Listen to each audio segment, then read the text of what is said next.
Turns out, they're the idiots for. Had it not been for the serious injuries they suffered by the hands of Winger, these old keepers would all be up in arms towards the old witch at this point. Worse was the fact that they could tell Yunruo she had no remorse over her own actions, thus infuriating their hearts even further. Why didn't you tell us Bai Yen is the real owner of the amulet? Keeper Zun almost could hold himself back there despite his good kind nature. Why did you impersonate her identity? I didn't. She gave me all heaven, so that means I am its owner. I didn't impersonate her. Ha! Keeper Zun's tone now got cynical and irate. Then did I ever tell you the amulet can only have one owner in this life? You said nothing despite that fact. I suspect you are purposely conspiring to destroy our world. Yunruo she just stared dumbfoundedly over the accusation. It's true she's jealous of Bai Yen and went through long lengths to destroy her former friend, but she's never once thought of ruining this world. Why can only Bai Yen get the good stuff in this world? We are both the same, born from the same area, lived similar lives. So why does everyone turn to her and give her everything while I get nothing? The Celestial Lord loves her, the Demon King secretly loves her, and everyone in the Celestial Palace respects her. And she's not only talented, she's also more beautiful than I? Even those maids under her never treated me with respect. Keeper Zun, I was wrong, I know my fault, please forgive me. Climbing up to the old senior's leg and clinging onto it. I am simply too jealous of Bai Yen, that's why I didn't dare tell you any of those things. You know me, you know I'm not the scheming type, I really didn't mean to.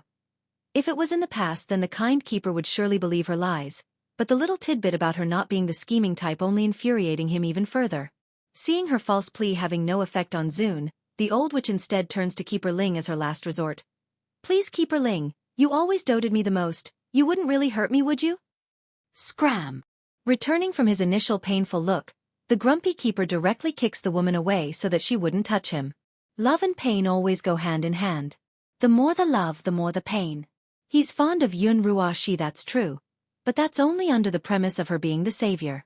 Furthermore, he didn't know her true face to be so vile and disgusting, which only impacted him all that much more. Heck, it's a wonder he hasn't slain the old witch by now, that's how much humiliation and hurt this old senior felt inside. Feeling the hurt after being ruthlessly kicked away, Yunruo she hurries to scan the area in a circle for help.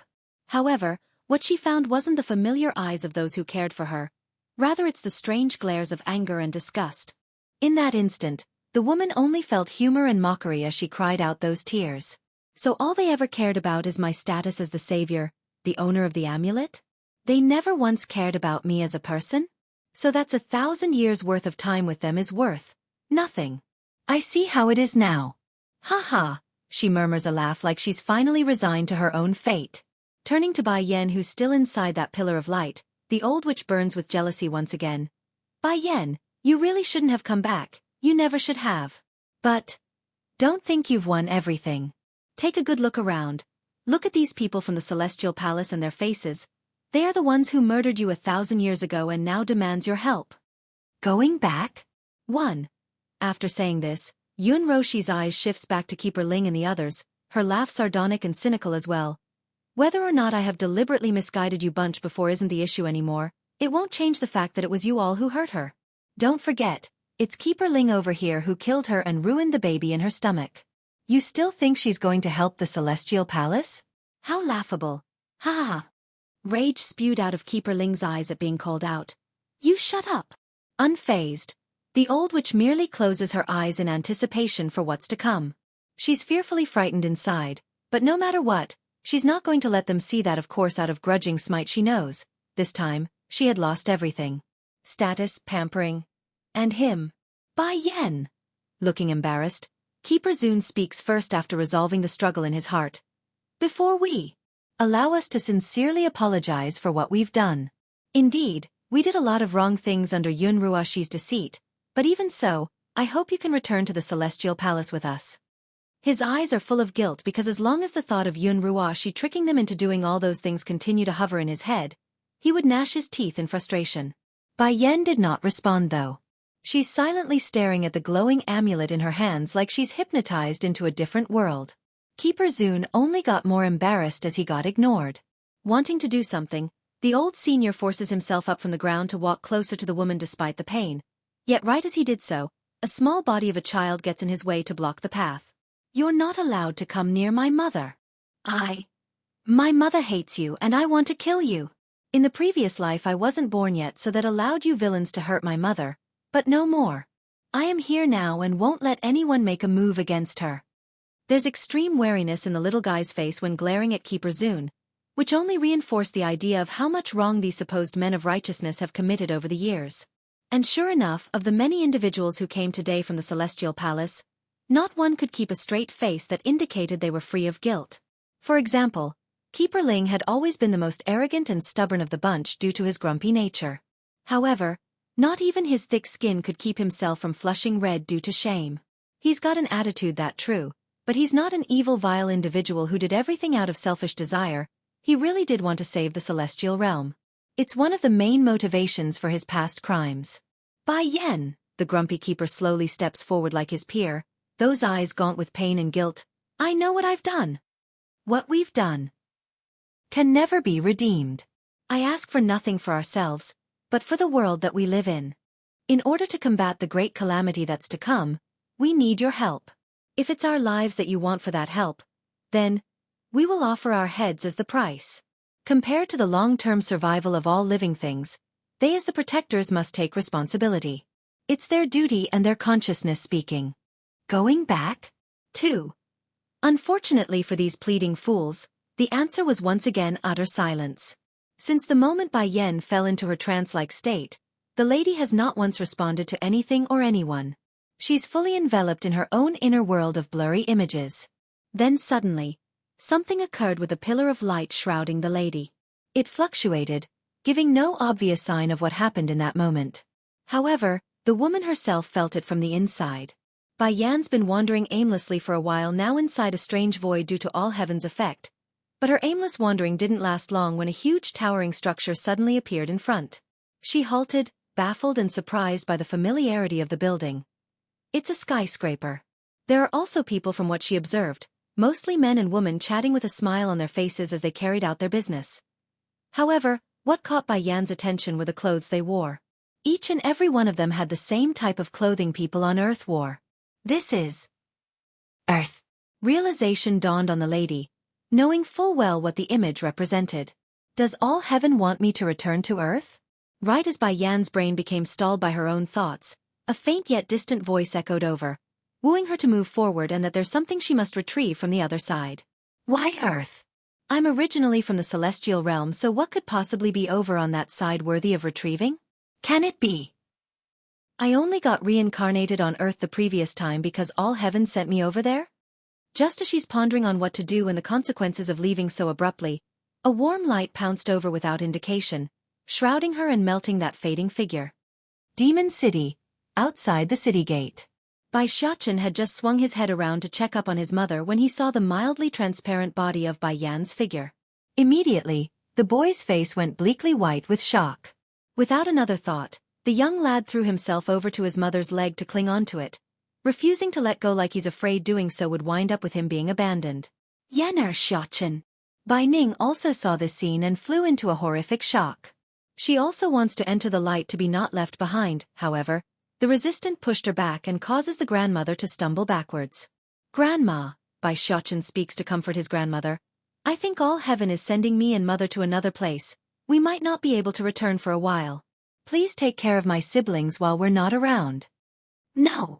Panicking now after getting that detail, Bai Ning tried several more times to enter the light pillar to no avail. She's being repelled repeatedly like all the rest. Where are you going? Don't leave. Don't go. Her voice carried a heart-wrenching tone that could make anyone tear up. Even so, this poor grandmother had no other choice but to watch her own daughter and grandchild slowly disappear from this world. Bai Ning crumbled then after the fact, paralyzed on the ground like a lifeless doll that's devoid of energy. There's hollowness in those eyes, which gradually transformed into a burning fire when they landed on the keepers not far away. Exactly then, as if timed, a painful howl of a roar bursts forth from the city, followed closely by a purplish figure zooming out from the palace and onto the battlefield. This new entry had a devilish look that could mesmerize any living female, yet his face had nothing but panic and distress plastered all over the surface. Where's my wife? Where's Yan Yan? Tell me, where did my wife go? Where did she disappear to? Going back? 3. Song may not have personally witnessed his wife and son's disappearance from this world, but the linking contract between Bai Yan and himself told the Demon King all that he needed to know. The man couldn't sense the connection at all, and that worried him greatly. Speak, Dragon Flame, where is my wife? He asks with bloodshot eyes. Taken aback at being called out there, the old goat had to take a good second to gather himself in order to mutter a response. I don't know, we watched her and the young prince disappear before us. I don't know where they went. Disappear? Humph. There is no place that I can't reach in this world. Song slams his fist against the ground and makes a huge denting crater on the earth, his voice hoarse and outraged at the incompetence of his followers. Go find State Teacher and summon him back. I want to see him right away. Aside from himself, there's only one other person in this world Song could trust, and that would be the seemingly always missing State Teacher who haven't shown his face for a good while now. Somewhere else in the demon realm, a certain charismatic individual was currently staring up at the blood-colored moon when he suddenly sneezed. It's as if some predator had locked their eyes onto him from the back. It looks like something have happened to Her Highness the Queen.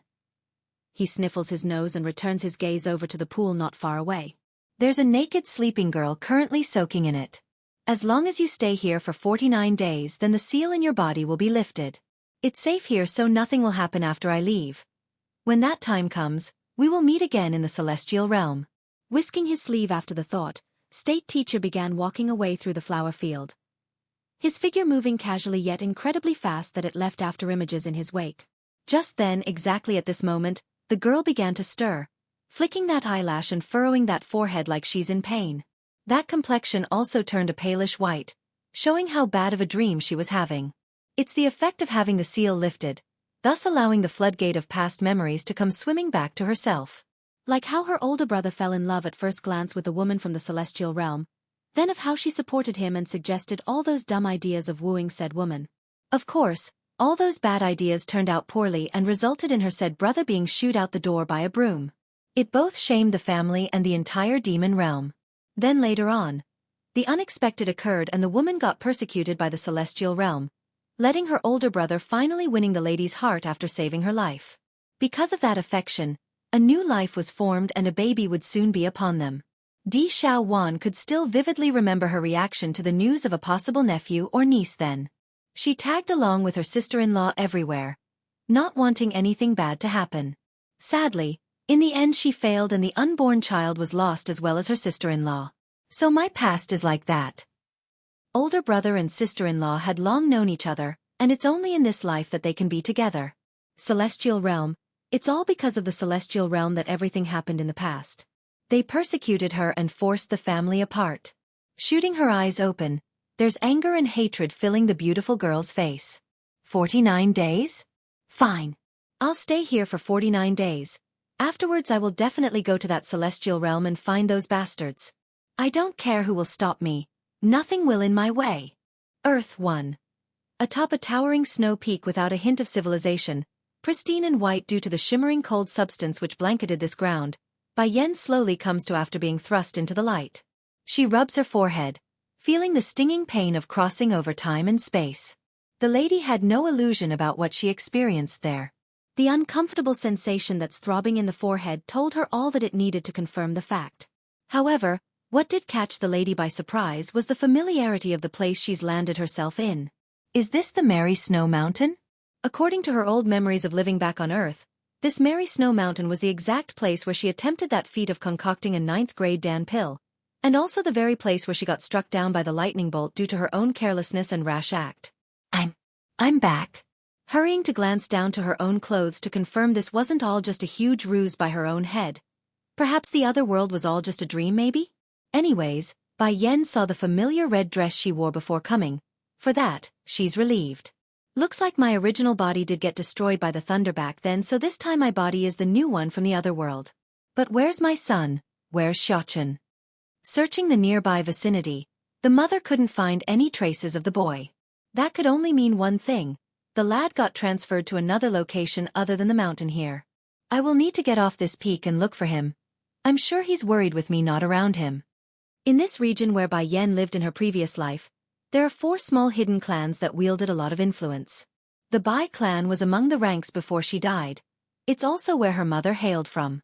Following that was the One clan, Fu clan and the Tian clan. Under normal circumstances, Bai Yan should technically be called Wen Yan due to her father being part of the One clan. Unfortunately, that coward Wen Shan abandoned his wife during the crucial moment when the Fu clan and Tian clan attacked the Bai clan as a united front. The man claimed that the other two parties had the rumored support of the Water clan, the head boss of them all, so he didn't dare move against the foe out of fear for the risks involved.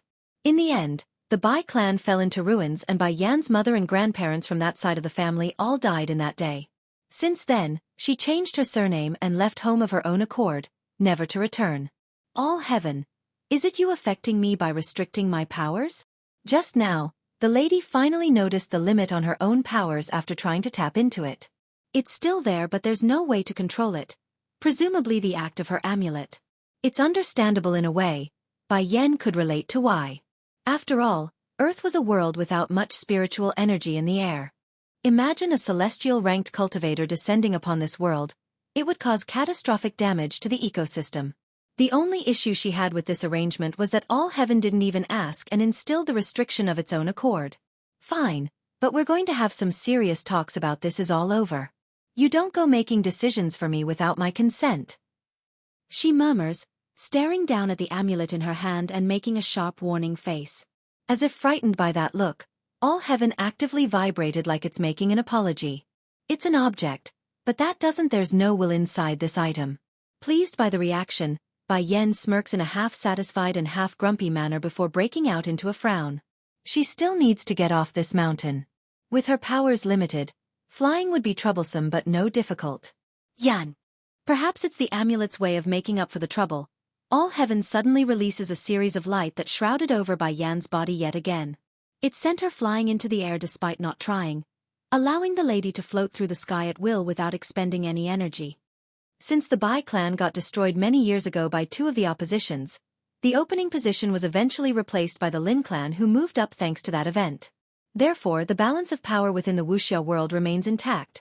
Merely a change in name and people with the Water clan continuing to act as the head boss of them all. It's just that everyone has desires. If it's in the past era where the sword reigns supreme, then they would continue to remain in hiding. However, it's the modern age on Earth. Who wouldn't want some flashiness in their life? They're tired of the boring seclusion of the past. That's why all four clans have now moved their base into the cities. Furthermore, their influences have now expanded past the Wuxia world and into the regular people's lives like businesses and the military. They are not the government, nor a dictating force in a country. But the manpower and positions these four families wielded couldn't be underestimated. Bai Yan could care less about those details right now, of course. After she got off that snowy peak and into human civilization again, the first order of business this lady did was to undress herself and to replace those ancient-styled clothes with something more modern. Earth 2. Mommy, that sister is so pretty. Is she a star or something? She's dressed differently from us. A passing child points out, staring with her finger pointing in astonishment. Probably Sweetie. She's likely making a film by dressing in those ancient-styled clothes. There's no way she's from the past or something. The child's mother comments, not thinking otherwise about her words being partially right or not. Bai Yan heard the conversation from the pair of course and couldn't help but make a helpless smile at that. It's undeniable that her outfit was standing out like a sore thumb in this city filled with people from this modern world. I wonder if my son is going to be able to adapt to this place by himself. I better find him soon. Otherwise who knows what would happen with that face of his. After contemplating her options, Bai Yan didn't linger and continued on her way to the nearest clothing shop she could find. From initial inspection, the store didn't sell any outrageously expensive item, the average product that most common citizens could afford. The issue here though was the lady herself. She didn't have any earth money. No matter how thick-skinned someone was, trying to make a purchase without actual money was still an awkward situation. To remedy the problem, she shyly reached into her own pocket and pulled out a very nice-looking jade. Let's be clear, Bai Yan may not have any money for this country to use, but that doesn't mean she doesn't anything of value in her possession. This jade she pulled out was one of them that those 3 silly shifas of hers gave over the years. If sold at an auction, it would easily fetch millions. Hello there, miss. Mind if I use this jade to pay off what I for the clothes I chose? The saleswoman helping her paused at the proposal, clearly hitting a kink in her brain over the idea. Despite that, the lady retains a decent smile while most would start getting angry at being stringed along. Miss, we also accept cards and checks if you don't have cash on you. Using a jade too. Please don't tease me, okay? Bai Yan knows her proposal was also against the norm and making things difficult for the saleswoman, but waiting until her jade sells at an auction would take too long, thus further delaying her mission of finding Bai Xiachen. Wait! Seeing that Bai Yan was about to turn away, a hollering cry suddenly came from the rear and roused the lady's attention. It's a handsome young man who called out. Boss! The saleswoman readily greeted the person and stood to one side, clearly letting the shop's owner to take over. I agree to your idea. We will accept the jade to pay for those clothes you chose. The man locks on like a fox at the object in her hand, donning a greedy smirk like he's found the deal of a century. So a jade for a set of clothes. Don't you think you're taking advantage of me with your deal? The corner of the man's mouth stiffened. Oh, beautiful, didn't you say you want to trade the jade for the clothes anyway? Why are you changing your mind now? I'm not changing my mind. I'm only finding the deal to be too disadvantageous for myself. Bai Yan doesn't let herself slip despite the joy of getting an offer. If you are willing to do me a favor, then I can promise this jade to you. For a split second, her smiling face actually bedazzled the handsome young man. This owner of the clothing shop had a reputation for being flirtatious with the opposite sex, often bringing women to various establishments. But he could say in honest truth he's never met someone so unique and special from initial view. At this moment, Ling Lang, the owner, actually found his heart thumping uncontrollably with monkeys egging him to move that dumb brain of his. Earth 3. What do you want me to do? Help me find someone. Unlike the clueless dote across from herself, Bai Yan already recognized the man across from herself. Ling Lang, the grandson of General Ling Kaiyuan, an important military official of this country, also the son of Bai Yan's young aunt. Based on their relationship, these two here are considered cousins due to their mothers being sisters. Sadly, such a close tie didn't help in their familiarity due to the unfortunate demise of the Bai clan all those years ago. To be clear, Bai Yan did spend years in the wilderness by herself training, but that doesn't mean she was informationally blocked off from the regular world. She had her ways of learning things when coming out to buy ingredients and stuff for her alchemy. If you're asking me to search for a person, then you should give me a photo at least. That way I can get a lead easier for you. Ling Lang himself found it surprising that a young lady like this would ask him to search for someone. Who could make such a beautiful rose search them out? Shaking her head. I don't have a picture of him, nor would he be in any database. However, I can provide you with a portrait. Based on his characteristics, he should be very easy to find. In a place like Earth, having an appearance like Bai Xiachen would be a 1 in a million. It's too outstanding. No information? Ling Lang appeared taken aback, his face becoming wary and suspicious. Is she looking for someone from the martial world? Only those that stayed out of modern society would be like this without any information to go upon. Mind if I ask, beautiful, who is it you're looking for and how are they related to you? Ling Lang asks, brushing his hair to one side like he's all cool and stuff. It's obvious this guy was shooting electricity through his eyes. Oh my son! Oh my son! An audible shattering could be heard within the young man's chest at the confirmation. It's the sound of his heart breaking. It's not easy to see a woman who could make his heart fall for them. And the result was this person being a mother already? Oh, how the gods like to punish this flirtation young man. For a split second, Ling Lang wants to cry out of impulse. Wiping the invisible tears from his eyes, though they never existed, he forces himself to move forward out of business standards. All right, if you give me a portrait of your son, then I'll have someone go look for him. Why me? Why does she have to have a son already when she's so young? Pity, such a pity. I don't have a portrait on me, so I'll draw you one later. Thinking it over, Bai Yan got another idea too. Also, I want you to give me some money. That actually made the man visible twitch in the corner of his mouth. Didn't you say only one favor? It's true he has good feelings towards Bai Yan, but that doesn't mean he's going to be taken for a ride. A businessman would always be a businessman, that he won't change, not even for a girl. When did I ever mention it's only one favor? Bai Yan understood what her clueless cousin was implying at and shot it down immediately. Besides, this jade in my hand is worth millions if put in an auction. Why should I give it up so easily like you thought? Money talks, especially when one was desperate and without any on hand. This includes those reclusive martial art clans that are now living in the cities as well, so it's just a matter of time before she needs to use some. Earth 4. There's something Bai Yan didn't mention as well, that the jade also held other properties which made it far more valuable than mere money. But Ling Lang didn't need to know that. Not yet anyways, unless he asks in the future. Showing a bemoaning face at the extortionary lady, Ling Lang reached into his own pocket and pulled out a credit card. Here, there's 1 million in there. The passcode is 5x times x times x, so keep it on you for now. I will get some more later on after notifying the bank. Also, remember to come to me first if you got more jade of this quality in the future. In a few days it would be his grandfather's birthday, so he wants to use this jade to offer it as a gift. The filial grandson had a lot of confidence the present would make the old general very happy. Looking at her clueless cousin's reluctant face, Bai Yan quickly grabs onto the card like a mischievous fox that had won the exchange. Smirking in the face as she twirled around to leave. "All right, I'll bring the portrait on my next visit, so start getting things ready." That's all she said before disappearing from the shop. Why do I feel like she knows who I am? Ling Lang complains, feeling ripped off in some way or cheated as a businessman. A while later, Bai Yan had just finished getting more things done when she happened to come across a girl in the middle of an open plaza. Around 17 to 18 years of age, the clothes on the lass may be worn and faded due to how many times it's been washed, but that delicate face couldn't be hidden. But more importantly, Bai Yan recognizes this individual that's handing out leaflets to the passers-by. Bai Yi, you don't have to work in these low-paying jobs, you know. Come with me and you will eat well and dress well. A young man dyed with yellow hair walks up and openly grabbed the lass by the wrist. What's so good about this kind of work anyways? With your appearance, I can get you a better job, okay? Biting that small lip, Bai Yi showed resentment and hostility towards this person. Leave me alone, I will not betray my own body. I can make a living perfectly with my own ability.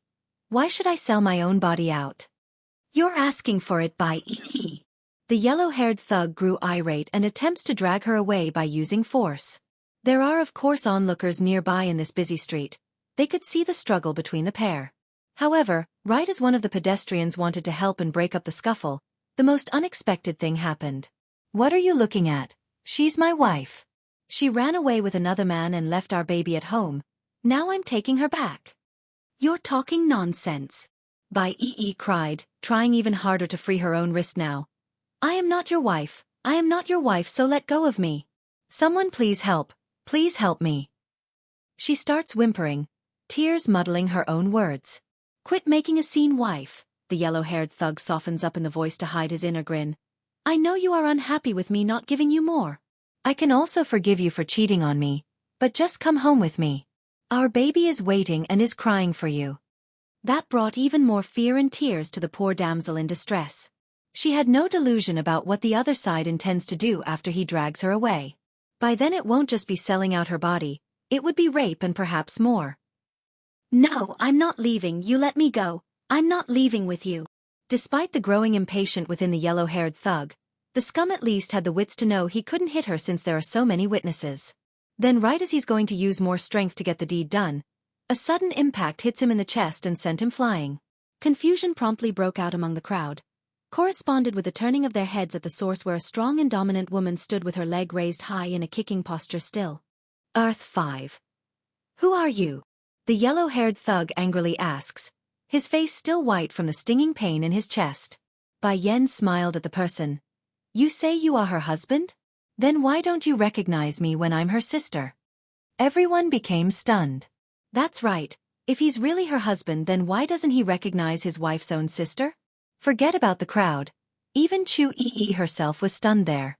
Turning to look at the woman that vaguely gives off a sense of familiarity, the lass couldn't quite pinpoint where though. Nevertheless, it won't stop her from playing along to save herself. Pouncing over to Bai Yan's side with tears still flowing. Sister, I don't know him, I really don't know. He just came up to me and started to claim he's my husband. Only now does the crowd understand what's happening and found a chill running through their spines. Imagine letting the thug get away with this. What would happen to the young lass then? Human traffickers are no joke. They're criminals that deserve to be punished heavily. Understanding he's been caught and exposed, the thug didn't want to linger anymore and made himself scarce, but not before shooting a glare in Bai Yan's way. A criminal knows not to stick around at the crime scene because he won't be able to leave anymore if the cop shows up. I'm back, I'm Bai Yan. Bai Yan says after getting everyone to disperse. You, Sister Bai Yan? Bai appeared shocked and taken aback. Yes, I'm back. Though they are addressing each as sisters and family, but make no mistake, Bai wasn't biologically related to Bai Yan in any way.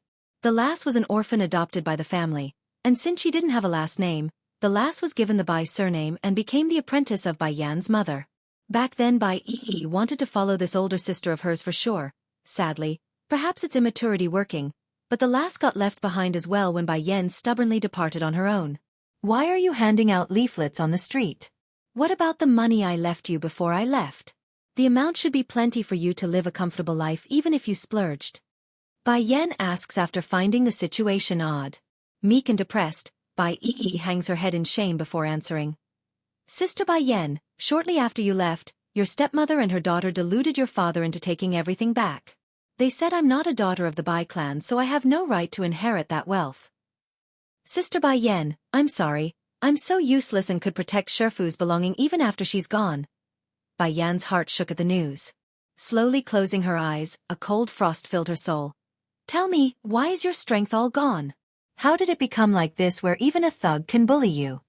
Bai Yi's body visibly stiffed over the inquiry. Hanging her head even lower, the lass didn't even dare to look up anymore. His daughter? Her hands pulled into a clawing grip around those sleeves, indicating the lass didn't like what she's going to say. I know I've brought shame to Xueqi, I'm sorry. I'm sorry, Sister Bai Yan. Bai Yi understands that it's a great fortune on her part to be taken as an apprentice by Bai Yan's mother. Therefore, it's a great humiliation that she couldn't protect the things left behind for herself. You don't have to apologize to me. Seeing how hurt and pained her own foster sister was acting, Bai Yan hurries to pull the lass into a hug to reassure her it's all right. The one who needs to apologize is me, it's me. Back in the other world, Bai Yan had no choice but to leave Bai Xiao behind due to how urgent the matter was. While over here on Earth, leaving Bai Yi behind was a deliberate and ignorant choice on her own part. That's why the fault doesn't lie with the lass but herself who didn't think things through. Then again, Bai Yan did have good reasons to not bring her foster sister along though. The woman wanted to grow strong, meaning the journey ahead at the time would be perilous and uncertain. Furthermore, she herself didn't think her own father would be such a bastard to steal the inheritance from under his own deceased wife's student. Just thinking about that idea infuriated Bai Yan to no end because it wasn't meant for him. Once upon a time I disappointed a lot of people because I wanted to become strong. Loosening her hug, Bai Yan stares into her sister's eye to get the point across. But the heavens let me live again, let me understand affection and the value of family. The mistakes I made before. I won't make it again. That's saying it mildly. Technically it's not the heavens, it's the lightning bolts from that day striking her brains out and knocking her soul into another world. Guess that could even be called retribution for the mistakes on Earth if it got down to the details. But enough about me, I want to know what's happening here. That thug, who is he and why is he pestering you? Bai Yan asks after noticing her own rambling. Bowing her head again, Bai Yi still had the look of a failure. They are. It's your stepsister, they were called here by your sister. They want me to go work in the nightclubs to act as an escort, I always refuse them. My sister. Bai Yan pricks her brow in confusion. Aha, your father and your stepmother's daughter, and she's about the same age as you. Bai Yi timidly explains, not daring to look up. Bai Yan felt like someone just punched her guts out in that split second. True, she's heard of how flirtatious those wealthy heirs are on Earth are, but she always thought her own father was different based on the old memories they had together. What love and being faithful. In the end he's the same as everyone else, and also a coward that abandoned mother in the last moments. Wait, hold on, you said she's around my age. You don't mean. Bai Yan asks again, trying to make sure she's not overthinking it and getting the wrong idea. His daughter? 2. Aha, she's your father's blood. Bai Yi's careful reply hits her sister like a hammer, sending Bai Yan twirling from dizziness. Undoubtedly, hearing it firsthand and making speculations are two different things. Back when she got tossed into the other world and became the Bai Yan of that side, she didn't feel any hurt due to it not being her true life. However, this here wasn't the case. All those memories from her childhood, the memories of her mother and father doting on her, They're all shattered now in full like a deceptive lie from her closest kin. Darkening in the face, Bai Yan's eyes revealed a flicker of frost that she only used against those foes that wronged her. Lead me to their home. At the request, the young girl only hung her head and made an uneasy posture. You don't have to be afraid, just show me the way. I'm not going to let them steal the things I gave you. They don't deserve what was my mother's. Bai Yan says, her smile reassuring and powerful. But, despite her own worries, Bai Yi still nodded after meeting her sister's gaze. Okay, I'll take you. Ever since that incident, the lass here has never wanted to step foot into that dreaded home again. However, if it's her precious sister Bai Yan who wants to go, then she's going to take her there regardless of the lass's own woes. The former Bai Mansion, an estate that's neither overly luxurious nor extravagant, a perfect unity between modern and traditional style in its construction. Mom, it's not easy for us to finally climb up to this position. I'm so happy. Speaking was a girl by the name of Wen Fei Fei, Bai Yan's stepsister who currently had her head cuddled against the woman that sat next to herself on the sofa. But I heard Papa talking with someone over the phone earlier. He's still looking for Wen Yan, that bitch. She's already left home for so many years. I bet she dead somewhere out there by now. Chai Moon's gaze was all gentle and kind when smiling down at her own daughter despite the foul words coming out of that mouth.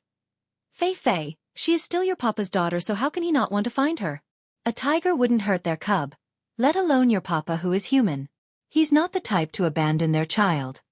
That only roused a new flare of anger in Wen Fei Fei's heart instead of soothing it. If that's the case, then why did he disregard us for so many years? Isn't it because Bai Yu and Wen Yan? Wen Yan vowed to never return and even changed her to name to Bai Yan to show she's not related to us anymore. Humph. Moreover, it's because of such a rebellious daughter that I had to stay away from here for all these years. If it wasn't for Bai Yu's death, Papa wouldn't have called us here in the first place, so I hope that bitch never returns to begin with. Upon thinking up to here, Wen Fei Fei's delicate hands would begin to clench up in frustration and annoyance due to the childhood she experienced. Unbeknownst even to her own mother, this girl had more than once snuck over to the Bai estate during her youth, and on every visit, she would see her beloved papa doting on another child. Imagine experiencing such a scene. Anyone would hold resentment in some way, even if the fault lied with the one she cared about. His daughter? 3. She's unwilling to accept such a fate. Why should another daughter be taken priority over herself when they're both Papa's daughter? It doesn't make sense to her. Fei Fei, you know it too. Coming here wasn't easy for us. Your Papa. Although he is selfish, but his love for Bai Yu is still sincere. It's just that he loves himself more. Also, the things we snatched from Bai Yi. Your Papa only had us temporarily keep it for now. I estimate he's going to give it back to Bai Yan once she returns in the future. Back then the only reason Wen Shan would agree to giving them the privilege of taking care of those properties and assets were because of Bai Yi's status as an outsider. If it wasn't for that crucial point, no level of coaxing from this pair would matter in the eyes of that cowardly man. Fortunately for the mother and daughter here though, the selfish man didn't bother to check on the contents even after forcing Bai Yi to hand it over. As a result of that fact, some of the assets had been moved and secretly used by Chai Moon and her daughter here. For example, the Dan pills Bai Yan left behind were consumed by Wen Fei Fei, thus allowing her average constitution to grow exponentially compared to others of her age in the clan. Mama, do you think that Bai Yan is stupid or what? If she had those Dan pills, then her strength would have improved greatly. Yet instead she left it all to that outsider Bai Yi. Now it all benefited me. The lass snickers a laugh, holding her older stepsister in contempt. Unbeknownst to her though, Wen Fei Fei's speculation wasn't exactly wrong. Those pills were given to Bai Yi by Bai Yan herself. However, they're not assets left behind by Bai Yu. They're all personally concocted by Bai Yan during her younger years. As to why this fact wasn't made public, it's due to the tragic event all those years ago that stopped it. Back then, Bai Yan had just come across an old alchemy book in one of the old storage units of the Bai clan. Then through trial and error of her own, the young girl was able to grasp her own way through the ins and out of alchemy and produce those Dan pills. Though inferior in quality for a first attempt, they were still plenty valuable on Earth. Coupling with the fact that the old Bai clan's head was about to celebrate a birthday event soon, she thought it'd be best to wait until that day to offer it as a present. By the way, Mama, you know how Papa doesn't let us go into his study, right? Not long ago I secretly snuck in there and saw a portrait placed along his table. Painting? Is it a painting of Bai Yu? Chai Moon asks with raised eyebrow but quickly shot the idea down by shaking that head. It's too unlikely in her opinion. For one thing, who still uses a painting when there are plenty of photos around? No, it's not. That painting, it's like a tortoise. No wait, that's not right either. It has a body like that of a turtle with a snake's tail, and I'm not exactly certain, but the head is similar to that of a dragon's as well. I only took a glance and I already wanted one. Imagine having such a mighty creature as my pet, wouldn't that be good? Oh you, Chai Moon gently pokes her daughter on the forehead as a tease. That painting is just a painting, don't think too much of it. Also, don't go asking your papa lest he be unhappy. No matter how extravagant their lifestyle was right now, it's still taken from someone else, so it's not as stable as others think. After all, she's the one who lured another woman's husband into her own bed and then gave birth to his child. That fact would never change. What a shame. If only Bai Yu left behind some more of those Dan pills. If she did, then Fei Fei's strength would be much higher than she is now. We've already used all of it from the batch we took from Bai Yi. From now on it will only get harder for my child to grow. Upon thinking up to here, Chai Moon would always lament a sigh due to how far they've come. Her only hope doesn't lie with the selfish husband, rather it's her own daughter. As long as the girl grows stronger and become a pillar of the one clan, then they wouldn't have to worry about being shoved out the door at any moment. Chai Moon and her daughter won. When Fei Fei makes a disgruntled face as she attempts to say some more, however, the thought quickly got cut off by the sound of the nearby door being swung open. Your papa is back. Don't say any more while he's home. Chai Moon orders, her voice growing stern. The girl maybe have complied by shutting that mouth, but it's obvious the resentment in those haven't receded in the slightest. They're still full of anger, right up to the point where a middle-aged man walked through the doorway and into their view. Papa, you're back. Considering how elated and sweet Fei Fei said it there, one would find it hard to believe the lass could make such a mean face from earlier. The welcoming scene was the very first thing when Sean came home to. A sweet, kind daughter, a gentle and mature wife. The perfect scenario for any successful man who had a family. However, not even this lame duck of a man would be so ignorant as to forget his previous family with Bai Yu and Bai Yan. Bai Yu was a strong female with a strong personality. Never would she ask him for anything or demand anything. In Chai Moon's case, the second wife was sweet and gentle, the type that makes him want to cuddle her in his arms to kiss and protect. It's also the reason he couldn't control himself and make that blunder all those years ago. The woman stroked his manly ego in so many ways that he couldn't resist. It's been hard on you, when Sean says after remembering how poorly he's treated them both. He's never made any promises to Chai Moon, yet this woman would still stand behind him and not ask for anything. This includes the insults thrown their way. That's how much they endured. And what have he done as a husband and a father? Nothing really. Aside from ignoring them and turning a blind eye to the house attendant's behavior. Brother Sean, Chai Moon moves closer to her husband after that comment, her eyes radiating light when speaking. It's nothing, I really didn't suffer much. As long as I have you and can be together, then I'm willing to bear any bad names coming my way. When Fei Fei clearly thought otherwise and spoke up in protest. Papa, you don't know how much of a money's person Bai Yu is. Even if Mama did more here, those attendants and maids would still look down on her. If not for my outstanding talent and growth, I bet they will still hold us in contempt to this day. The ones working for the one clan aren't normal civilians. They're all highly skilled martial artists that have grasped onto the edge of being cultivators themselves. Therefore, unless these two showed enough talent to win over their hearts, those attendants and maids would never acknowledge them. Fortunately for Chai Moon though, she herself may not be capable. But her daughter when Fei Fei was thanks to those Dan pills they stole from Bai Yi. Through the help of those supplements, the young girl's now recognized as the most talented female in the younger generation of the one clan. Hence catching the eye of the old clan master who was Wen Shan's father. Fei Fei. Chai Moon's complexion promptly changed for the worse and hurried to drag the running-mouthed girl behind herself. Sounding timid and careful. Brother Sean, please don't mind Fei Fei's careless words, she didn't mean it and only wanted to protect me from being hurt. I know, when Sean undoubtedly had a frown on his face after having his first wife talked down upon, but he also understood why and wouldn't take it out on his own daughter. Fei Fei, Bai Yu is my deceased wife. According to the relationship we have, you should be calling her your mother too. I know Bai Yu's temperament very well. She's not the type to buy people's heart over with money or wealth, nor is she the type to manage the household affairs. If you suffered any wrong, then it's not related to her. Okay? Chai Moon and her daughter too. What's more, Bai Yu didn't know he had a lover, so how could she do something like buy people's heart? Such acts are below such a woman to the point where it's disdainful. When Sean understood that much. Brother Sean, is there any news on Yenner's whereabout? Chai Moon asks with pursed lips, her eyes hanging low like she's really worried about the girl. When Sean naturally didn't know it's a mere act, which made him furrow up that forehead without any suspicion. No matter how much of a coward this father was, Bai Yen was still his blood. Of course he wants to bring her home.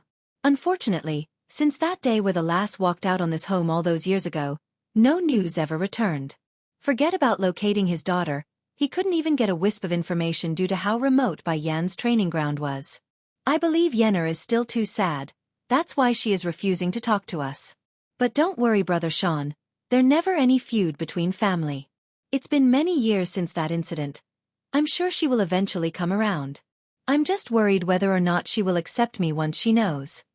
Chai Moon makes a bittersweet smile like she's really worried about whether or not things are going to work out. Understanding what his wife meant, when Sean calmly reassures her. Don't worry, Yenna has always been kind-hearted, I'm sure she will learn to accept you considering all things. If Fei Fei doesn't mention Bai Yu anymore, I'm sure she and Fei Fei will get along as well. There's also a warning in there, hoping the two wouldn't mention the pain of the past anymore lest it makes Bai Yen unhappy. Chai Moon naturally got the underlying meaning there considering how perspective this woman was inside. Not wanting her daughter from poking the hornet's nest due to the discontent, the lady hurries to change the subject. However, right as she's about to do so, a crisp young voice suddenly catches their attention from the outside. This is it. This is where your father and stepmother lives. Do you want me to knock on the door first? Wen Fei Fei was the first to recognize this voice. Immediately, she stood up with clenched fists like an infuriated lioness. Bai Yi, that bitch is back? How dare she return? In comparison to Bai Yen, Wen Fei Fei hated Bai Yi even more. The adopted girl wasn't of the Bai clan's blood. In her view, such an orphan doesn't deserve to have such wealth and high quality of life. Those things belonged to her. Without another thought, the spiteful lass promptly got up to the main door and slammed it open, thus startling the individual at the receiving end. Such a reception normally wouldn't cause quite the big fright to anyone at the front door. However, Bai Yi had suffered too much in this home after Bai Yen left to the point where even a door opening would scare her. Fortunately, she wasn't alone today, she had support. Besides, why should she be afraid? She's justified to come here today. Bai Yi, you pickpocketing thief, how dare you return again? Wen Fei Fei angrily glares at the other side, her voice forceful and unyielding. Flushing red in the eye as tears slowly swelled upwards, Bai Yi attempts to defend herself to no avail. I did not. I really didn't steal anything from the Bai clan. I didn't. Stealing? Bai Yen narrows her eyes in, sensing something fishy had occurred during the time she wasn't around. Chai Moon and her daughter 3. If my guess is correct, Yi's strength being ruined is mostly related to this matter. I need to find out the full story, I can't let this slide. Bai Yen thought, her mind made up to get to the bottom of this. I really didn't steal anything. I only wanted to get Sister Bai Yan's necklace back. You can take anything else, but give that back to me. After a brief silence, Bai Yi blurts this out in her panic. That brought back a wave of old memories for Bai Yen upon hearing that. Indeed, she did leave behind a necklace for Yi prior to her departure. It's something she inherited from her mother Bai Yu, and thought of the item as important for reasons unknown even to herself. However, due to what she was throwing herself into, a long arduous journey of training and growth, Bai Yen figured it's best to leave the necklace behind in case she herself faced some kind of misfortune. At that time, the trinket would be a good memorial item for Yi and their time together. So that's why Yi lost her abilities. This they framed her for being a thief and then abolished her strength? Tightening her hands into a ball, a gush of anger erupted within Bai Yan's heart.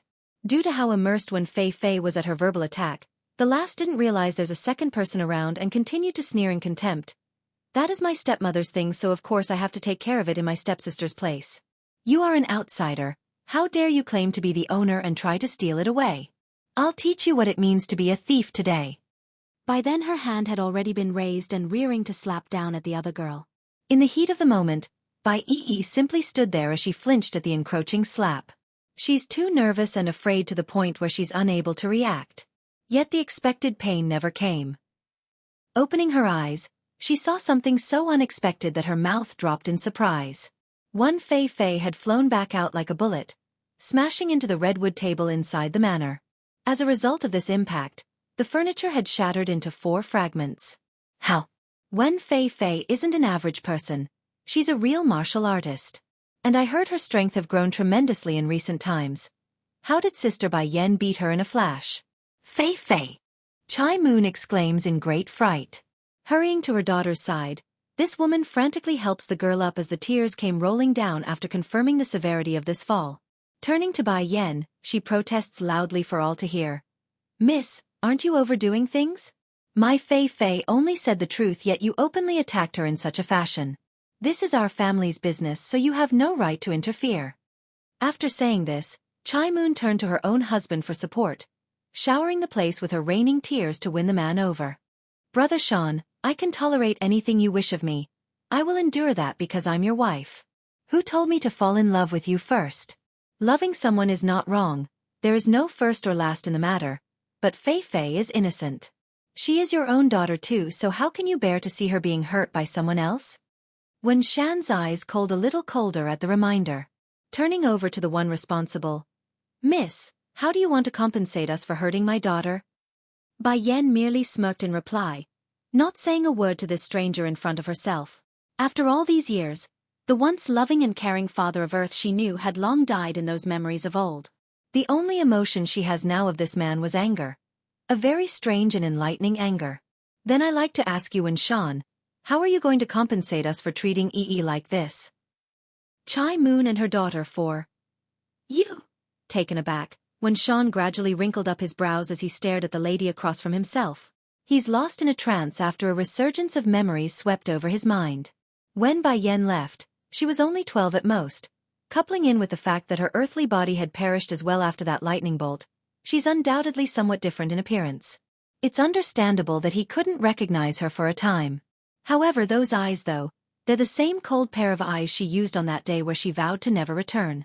You are Yenner? He asks without confidence. This girl. She grew up to be such a beauty, far better than her own mother's. Bai Yan. Chai Moon's body stiffened up at the name, her tears disappearing like some sort of magic trick. Brother Sean, she is Yenner? She's been gone for 10 years. How did she survive? You're back, Yenner? When Sean ignored Chai Moon's flawed facial expression and flew into a joyous mood. The time he spent with Bai Yan wasn't fake. He really did care for the girl with his heart.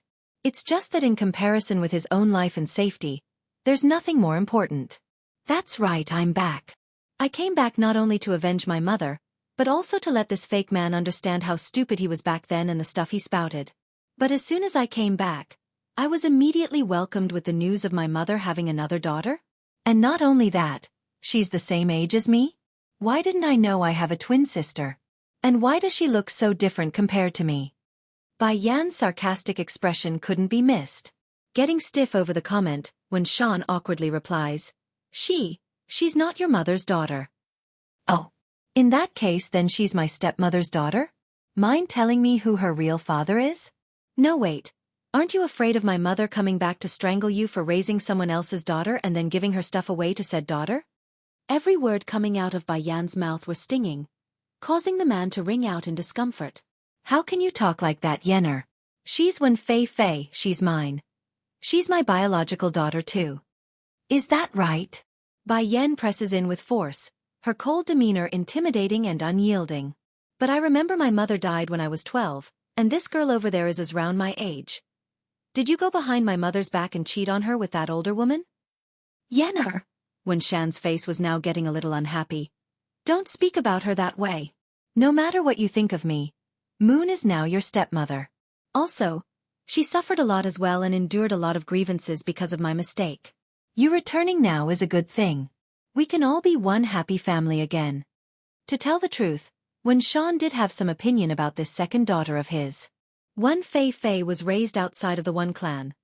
Therefore, the last didn't know a lot of manners or rules that was expected of her. However, this cowardly man also knew he had no right to reprimand anyone since Chai Moon remains innocent in this matter. After all, the one who bedded her was him, and the who got her pregnant was also him. Furthermore, This second wife of his never asked for anything at all, only silently supporting him from behind at the very beginning. So what else could he ask of them? Yener Chai Moon. She is very good and isn't seeking anything in return by being with me. I once forsaken them for the sake of your mother, yet they never asked for money and refused my financial support. Did you know? Your stepmother would rather live in a ragged old house than to live in the house I bought for her. You mustn't misunderstand them. Chai Moon and her daughter 5. When Sean sighed at that. It's true he hoped Bai Yen would return someday, but it's also true he had hoped for his daughter to accept Chai Moon. For it to turn out this way and in such conflict, it's undoubtedly leaving him in a bind. So it's my mother's fault that you ignored your secret lover for so many years? Or is it that you delighted in the fact that you had another woman out there and didn't have to care for them? Getting dark in her smirk, Bai Yen starts becoming a thorn in the man's side with her words. I bet you're thinking both right? Humph, only a power-hungry man like your father from the one clan can produce a scum like you. That's right, only a bad parent could produce such bad offsprings. Otherwise why else would this one Sean become like so? It must be due to the teaching of the current one clan's head. Yener. When Sean flew into a rage, his eyes full of disbelief over what he's heard. How did my sweet daughter become so aggressive? She's nothing like how I remember her to be. Despite his own emotions, the coward nevertheless sucked it up knowing the fault lies with himself. Softening up in his tone, I believe you will one day accept her. I believe in my Yener, the kind and sweet daughter that I know. You don't need to say any more, brother Sean. It's then Chai Moon spoke up with her fraudulent face of tears again. In the eyes of others, I will always be the family-destroying third party. No matter what I do in this family, it will always be in vain. But I never asked for anything when Bai Yu was still around. She's gone now, and I needed to look out for Fei Fei's future. That's why I came to this family. At this point, Chai Moon's smile had gone sad and remorseful. Now looking back at it, me coming to this place is a mistake. I never asked for anything, but they all keep misunderstanding me. It's good that Yener is back. Now me and Fei Fei will leave and give way like everyone wants. Mom! One Fei Fei cried out, throwing herself over to cling onto her own mother. You endured so much after so many years just to be here, just to be by Papa's side. If you leave, then who's going to care for Papa in the future? But I don't want to destroy other people's family. As long as your Papa and sister are happy, then I'm satisfied. When Sean may be a coward, but he's no heartless bastard. When he saw how moving this scene was between the pair there, his heart ached in agony like anyone should. It's as if someone was reaching into his heart and twisting it. I'm really too much.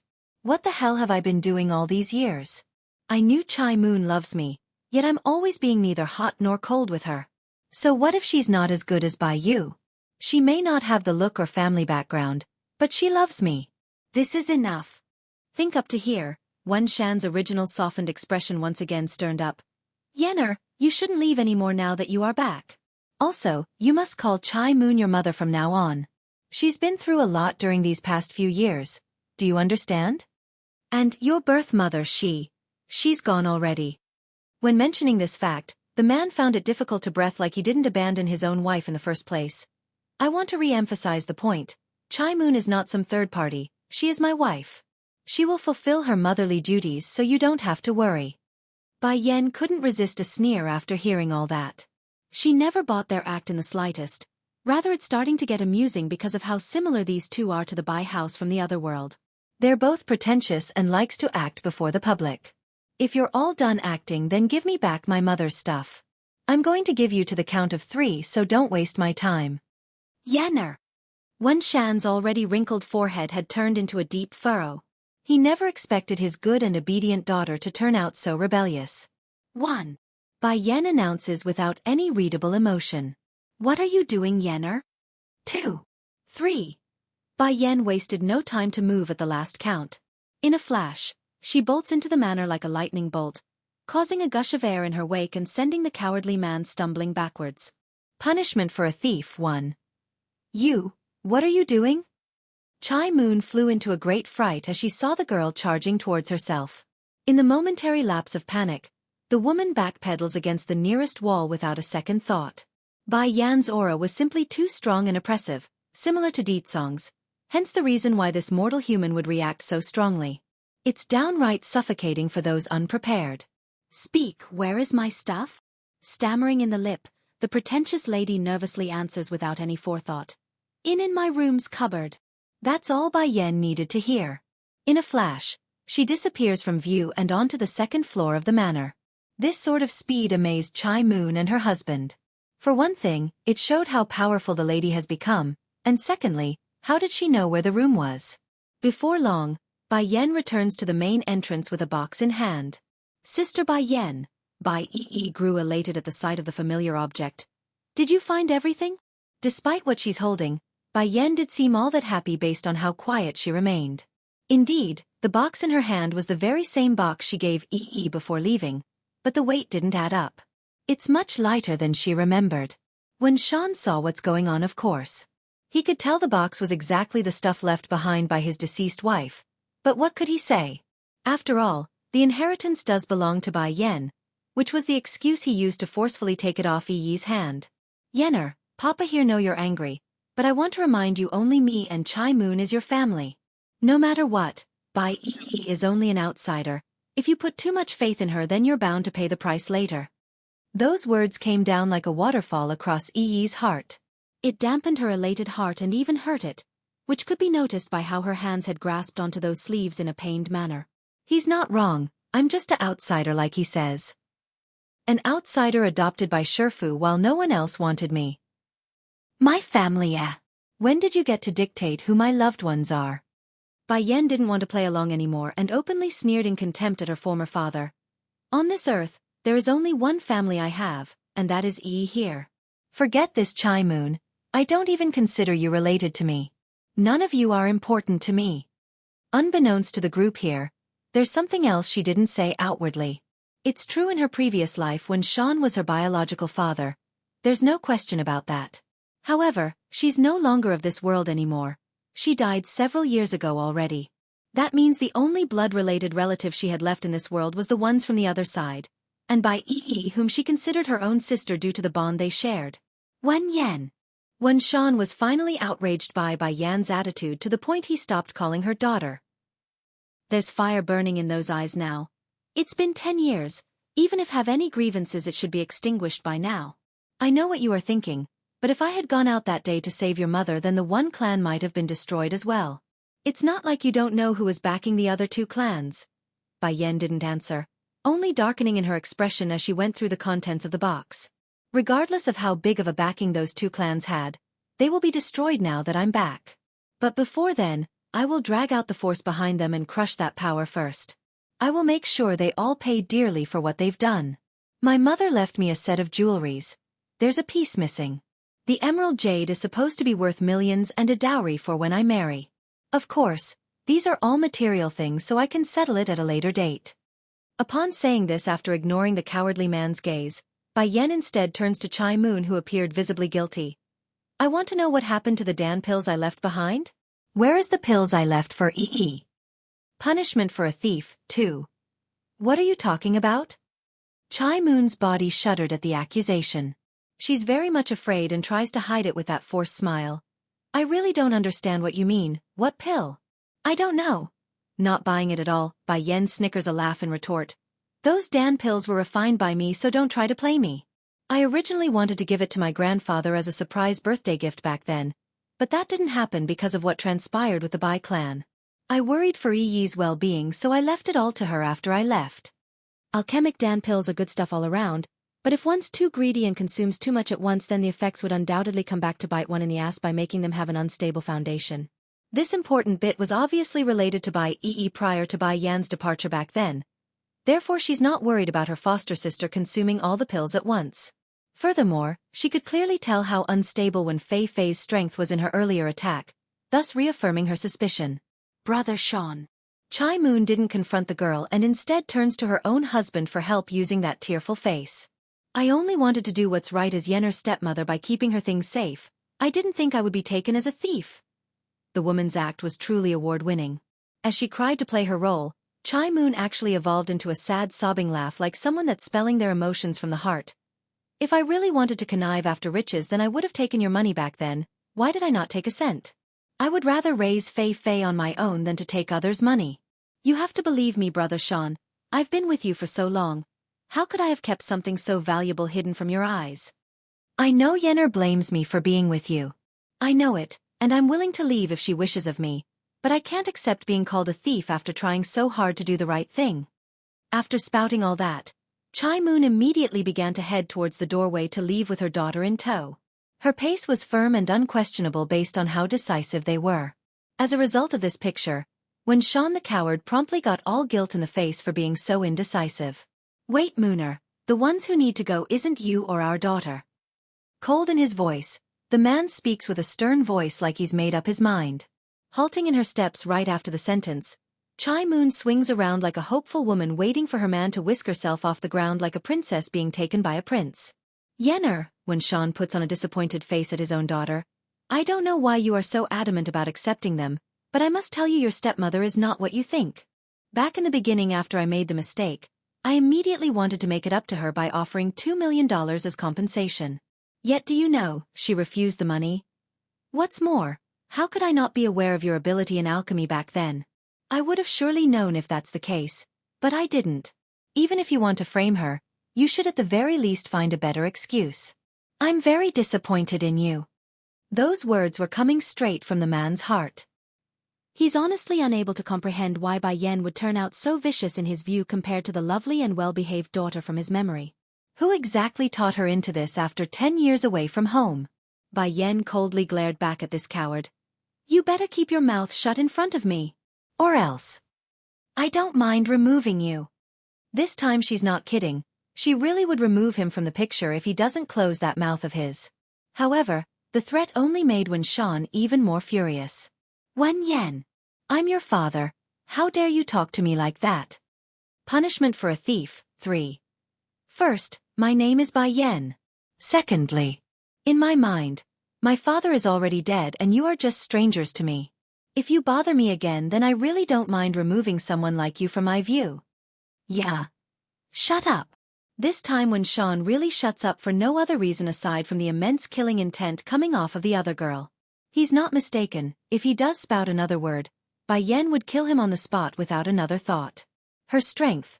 Has it grown so strong that it made me terrified of her?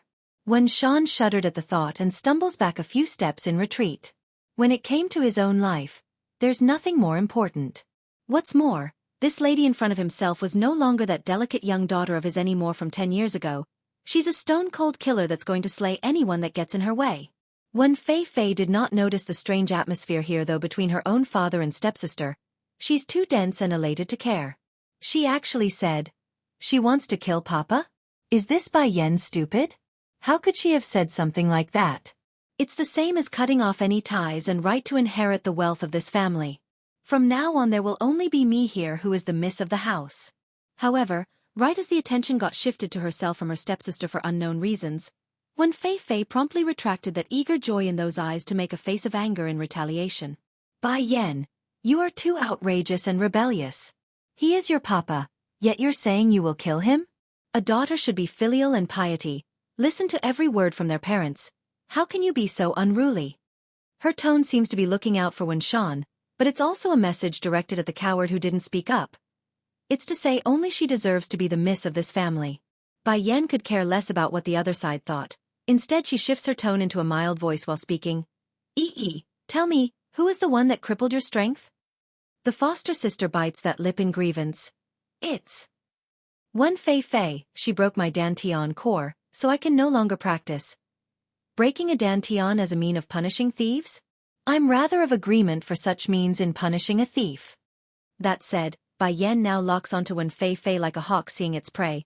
Then what should I do to punish you since you stole my things? You're spouting nonsense. I didn't steal it. Wen Fei sounded angry, but it's only a ruse to hide what she really thought. As long as I refuse to admit it, then what else can she do? Not like there's any evidence to point to me, right? Bai Yan sneered at that. Did he not tell you that one can't overtake the Dan pills in a short period? Your foundation is weak and unstable, sometimes to the point where you can't even train anymore. That's all because of your misuse of those pills. Wen Fei's complexion instantly got deathly pale at the news. She had a look of horror and panic plastered all over that face. How did she know? Fei. Chai Moon cries out, afraid her daughter would expose themselves. She is trying to scare you. Don't you know your own physical condition? Coming back to her senses at the reminder, the pale-faced girl clenches her teeth and pushes through. When did my foundation get unstable? I'm very good, so don't try to bluff me. I don't have any of those Dan pills. After saying this, Wen Fei then turns to her own father for help using those red teary eyes. Papa, she hates me, I know it. If she wants me to go then I can leave. But I refuse to be framed as a thief when I never stole anything. Bang! Bai Yan could care less what her stepsister was trying to pull here. Without another thought or delay, she directly throws a kick against the girl's chest and sends her shooting out once again to the ground. I will have you spill those Dan pills back out sooner or later. It's just a matter of time. However, the debt with Yi's injury is still unresolved. Smirking in a sinister fashion, her expression was frightening and dark as she leaned downwards like an evil demigod. You can quit hoping for Wen Shan to save you as well. I said it already, if he gets in my way then I won't mind removing him from the picture entirely. The young lord's child won. Wen Shan just stared at Bai Yan in amazement. It's only now does it occur to him how foolish he's been up until this point. What gentle and kind daughter returning to his side. That's all in the past and would never return after all the trauma he put her through. No! Chai Moon throws herself in between with her arms spread. Fei Fei is innocent, she's only doing this for your sake. But that's all this woman could get through. Before she realizes it, a hand had already reached over and grabbed her by the throat into a choking hold, nearly suffocating the lady in the process. There's no other way to describe this aside from Bai Yan being very irritated by the fakeness portrayed by this lady. Without any hesitation, she slams her down onto the ground as well and onto Wen Fei Fei's body to make a ball of them both. Leaning down again to her stepsister but even closer so that others couldn't hear what she's saying aside from the recipient, I'm always of the opinion one should always receive the proper punishment, but I don't believe abolishing one's strength is the right course of action in this case. Despite those words, Wen Fei Fei's heart only grew more tense and thumped even harder. No! I think it's better to make you abolish your own strength using your own hands. That way you will know what despair means. This sentence hits the girl like a thunderclap, thus sending Wen Fei Fei's eardrum into a ringing pain of horror. No matter how she imagines it, the lass here simply couldn't fathom what possible punishment could warrant someone into ruining their own life. But in reality, she didn't need to imagine. The answer was right around the corner as Bai Yan forcibly stuffed a round beady pill into her mouth. Yo, you, what did you feed me? She stammers this with fear hovering in those eyes. Don't worry, it's not poison if you're thinking that. In fact, it will help enhance your strength and help you grow faster. Upon hearing this, Wen Fei Fei's eyes grew even more shocked. How can it be? Why would this woman be so kind? It's just that Bai Yan's next words completely crushed her soul from the high point. But this medicine will make your body feel immeasurable pain at the early afternoon. Oh right. Have you heard of the painful torture of being grinded by a wheel in hell? I bet the sensation would be similar to that. Grinning even harder now, Bai Yan's face appeared no different from a devil right now to her stepsister. Also, the stronger you become, the more intense the effects will have on your suffering. Unless you destroy your own dantian, the effects will never dissipate. Oh, by the way, there's no cure for this medicine. A chilling shudder filled Wen Fei Fei's heart then. What did I do to deserve this from her? Why is she doing this to me? All I did was cripple Bai Yi's strength. Why is she reacting so strongly for an outsider? I'm her real stepsister. You can choose to tell Wen Shan about it too, but I can tell you he won't do a damn thing to help you. In addition, if the Wen clan learns of your predicament, what do you think they will do to you, someone that is no longer of use to them? Probably abandon you, am I right? Wen Fei Fei couldn't deny her stepsister's prediction. Unlike those happy families out there, the Wen clan places a very strong emphasis on the talented. For those who couldn't perform, they're promptly shoved to the curb, which was exactly what occurred prior to her using those Dan pills they took from Bai Yi. The young lord's child too. I won't believe you. After a long period of silence, Wen Fei Fei's only response was to shout this aloud. Bai Yan expected such a reply though, so she didn't mind. Still grinning in a sinister fashion. You can go ahead and try later, there's no need for me to persuade you. See. The pain at the stroke of noon will prove whether or not I'm lying. After saying that last bit, Bai Yan was done here and slowly headed for the exit. You. What did you feed my Fei Fei? Chai Moon saw how the woman's about to leave, so she hurried to cry out for an answer. She didn't hear the conversation due to how quiet it was, but she did see the black beady pill that was forced into her own daughter's mouth. Swinging her head to one side to show that sarcastic grin, I fed her what she needed to eat. If you want the details, then you can ask her yourself. Lastly, I'm going to be sticking around for the next few days, so don't come bother me. I won't be so kind like today if they disturb me. We're leaving. As for the remaining debt owed to her by Chai Moon and her daughter, Bai Yen had every intention to take it all back and more, but that would come later after she's done with her other business. Oh! Coming back to her senses, Bai quickly gave chase from behind. 10 years, it took 10 years for her older sister to return. There's no way the lass would fall behind again. Through all of this, the humiliation and punishment for his family, Wen Shan never uttered a single word in protest. He's too much of a coward, especially before the woman's incredible level of killing intent. Therefore, the man kept to himself there like he's invisible. It's a sad reality for those involved, but compared to his own life, there's nothing more important for this Wen Shan. Chai Moon also knew this, of course. Otherwise, why else would she not try to force the man to take her back then? However, experiencing the cruel reality of her husband being a coward still hurts. Any woman would be disappointed, she being no exception. What am I thinking? I always knew Wen Shan's character. He only cares about his own well-being and no one else. Outside the manor, the woman in front abruptly came to a halt and causes the one from the rear to bump into her back like a deer that's lost its way. Sister Bai Yen, what's wrong? Turning around, Bai Yen softens up in her voice to say something that she's been holding back. I have something I need to tell you. What is it? Didn't understand, so she got a confused look all over that face. I won't be able to stay here for long, and when I'm done, I will probably need to leave. Still not getting it, Bai simply smiled to say the obvious thing. That's okay, I will go with you. I have no relative here. I only have you. In the past, her life only had Bai Yu and Bai Yen as her family. With the former passing away, there's only this older sister of hers left. I'm sorry, that place. I fear you might not be able to go. To be clear, Bai Yen specifically used the word might, because even she doesn't know if it's possible bring her foster sister along. It's not like she doesn't want to, she honestly do. But unlike coming back to Earth with the help of the amulet in her possession, there's no tried and true method of bring someone of this world over to the next. The smile on Yi's face disappeared, replaced promptly by the look of disappointment and sadness. Sister Bai Yen, are you going to leave me behind again? I'm very good, I can do anything, like laundry, cooking and cleaning. The young lord's child 3. Listen to me.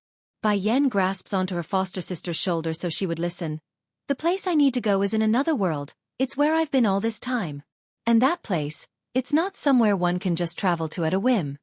It's not that she wants to leave the girl behind, it's that she doesn't know if she's able to take her along. What point would there be in giving false hope? That would only cause more damage and hurt later on.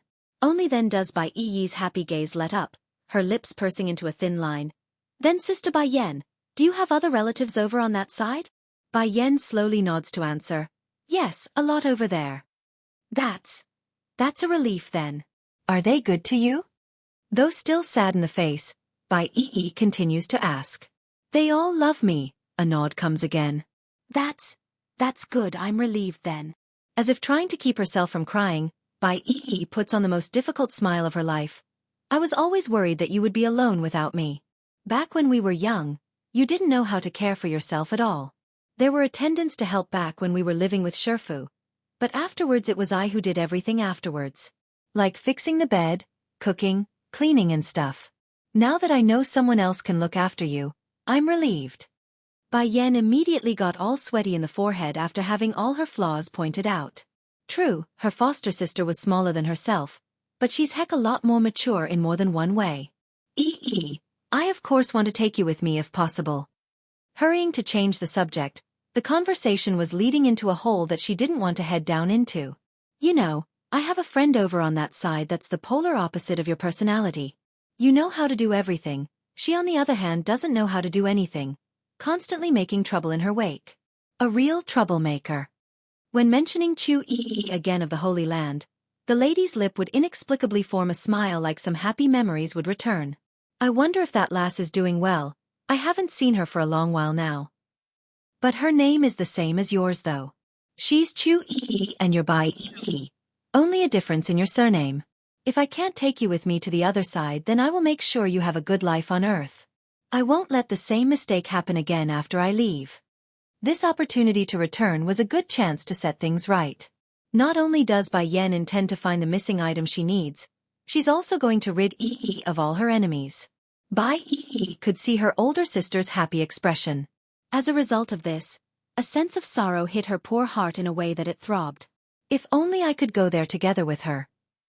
Sister Bai Yan, it's then does the lass remember something important? Is it wise to have a fallout with Wuxia? What's wrong with that? Bai Yan sneered in contempt at the mentioned name. You're my people, he's not. You're my people, he's not? This sentence instantly brought a ray of sunshine to the depressed girl's mood. Looking up with hope in those eyes, she murmurs the only thing that she could. Sister Bai Yan said I am her people. It feels so nice to be recognized. Feeling much better now, Bai Yi's next thought wasn't about the future anymore, but about something more pressing at the moment. Sister Bai Yan, where are we going to stay now? Stay in a hotel, of course. A hotel? But those are expensive. Counting her finger, the young lass immediately started to go over her earnings from handing out those flyers. As for the wealth retrieved today, that's not in her consideration. It's not like Bai Yi was homeless or anything. She also has a place to stay.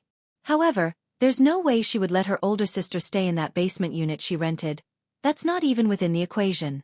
It's all right, don't worry about. Reaching over to grab the other girl's hand, Bai Yan makes a reassuring smile so her foster sister wouldn't fret. I got a lot of money on me, so don't mind the expenses. The young lord's child for. She extorted so much money from Ling Lang, it's only natural that she spends it. Not like Bai Yan could take it back to the other side and use it, right? The manors of the four clans are all within one area. Therefore the news of Bai Yan's return had also spread at a whirlwind speed. Ignoring the Lin clan who came after the demise of the Bai clan, both the Tian clan and Fu clan would undoubtedly be startled by the news. This was especially true when word spread of Wuxia being walked all over by his own daughter. It's a well-known fact on how much of a coward this bastard was. After all, he didn't lift a finger after his wife got murdered by them. This meant that unless Bai Yan's strength had surpassed her old man, what transpired wouldn't be possible. This girl's been missing for 10 years, and now she's back, and for 10 years, we haven't heard from her at all. Tian Wind of the Tian clan frowns as he spoke, his finger drumming the table as he contemplated the issue. Sitting in front of him was another individual, a middle-aged beauty with a body worthy of being called a model. As she carefully poured a cup of tea for the man across from herself, her soft smiling face showed she didn't seem worried. It's nothing to be worried about just because her strength is higher than Wuxia's. There's still the current head of the one clan taking charge. Besides, even if the one clan fears her, our Tian clan isn't.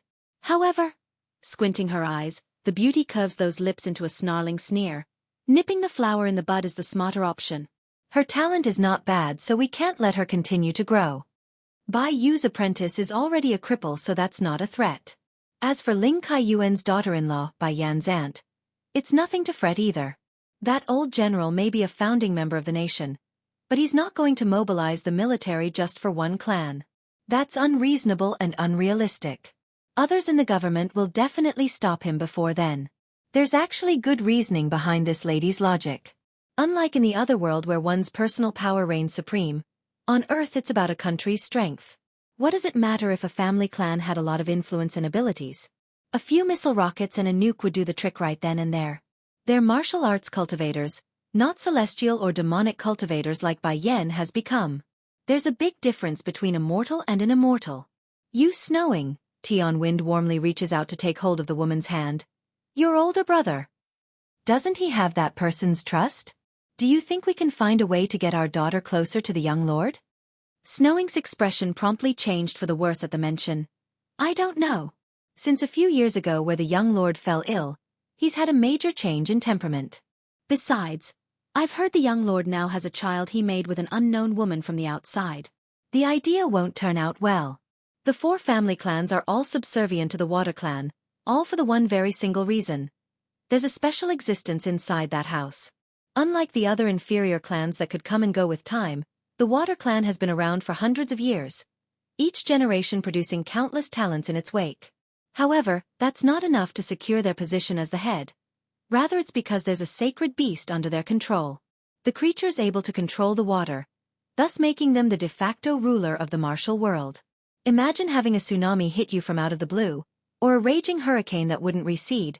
No normal person could withstand such a might. Water Clan's young lord 1. Snowing, what's the big deal about a man having a few lovers outside? Which successful man doesn't have a few with them?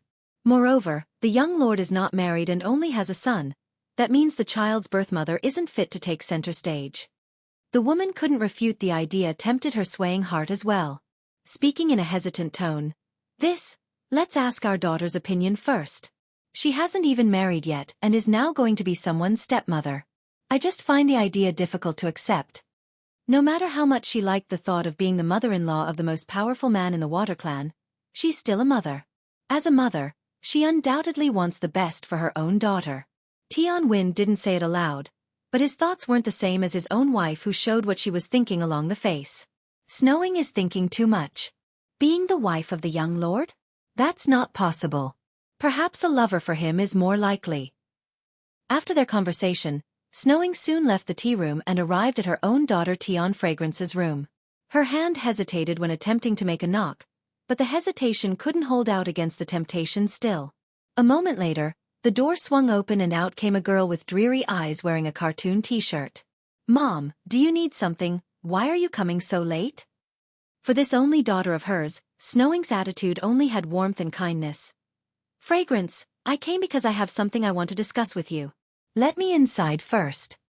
Doing as told, Fragrance moves to one side to let Snowing in but kept her confused look up the entire way. "Mom, what is so urgent that you can't wait till morning?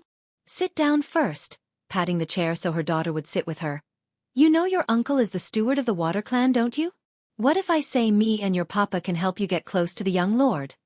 When speaking up to this part, Snowing's voice grew hesitant and paused for a breather because she knew her daughter's temperament the best. Regarding something like arranged marriages, there's no way this daughter would be willing and happy. "What?" Fragrance's voice nearly shrieked at the suggestion. Jumping up and stomping her feet in protest. "You want me to marry that sick mule from the Water Clan?" Going white in the face after her daughter's outburst, Snowing immediately jumped up to cusp the careless girl's mouth so she would stop talking. "Don't speak like that. You know how our Tian clan is heavily relying on the Water Clan. If anyone hears of what you said, then not even your uncle can save us." "I'm not making up stuff. Everyone knows how sick that person is. After he fell into a coma 8 years ago, the guy had a huge change in his temperament and would lash out at everyone. And it's not like you don't know either, Mom. No one has seen him step out of the Water Clan's estate. Why would you want me to marry someone that's terminally ill? I don't want to be a widow right away." Unlike her parents, Tian Fragrance wants to pursue happiness in her life like any young lady of her age. Marrying a sickly boy that's perhaps at the death's gate. Who would want to? "Sweetie," Snowing sighs at the answer. "We aren't certain on the young lord's condition, that's only a rumor. How about you make the decision after meeting the young man first?"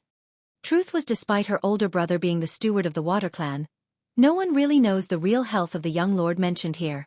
Sure, the members of that family may know, but none would be stupid enough to spread it out into the public, especially after the supposed temperamental change after coming out of the coma. Water Clan's young lord too. "I don't want to see him, Mom, I don't want to see him." After shouting this out, Tian Fragrance's eyes immediately flickered with an idea. Hooking her arm around the other ladies, she forces her inner anger down to play her game. "I know so many young talented men in the city, why should I go with a sick mule that's about to kick the bucket? What if he decides to force me and not let go after being captivated by me?" Just having the thought of being forced into bed with someone she doesn't like would gross the lass out, which showed along her young face. "Mom, you know my personality better than anyone.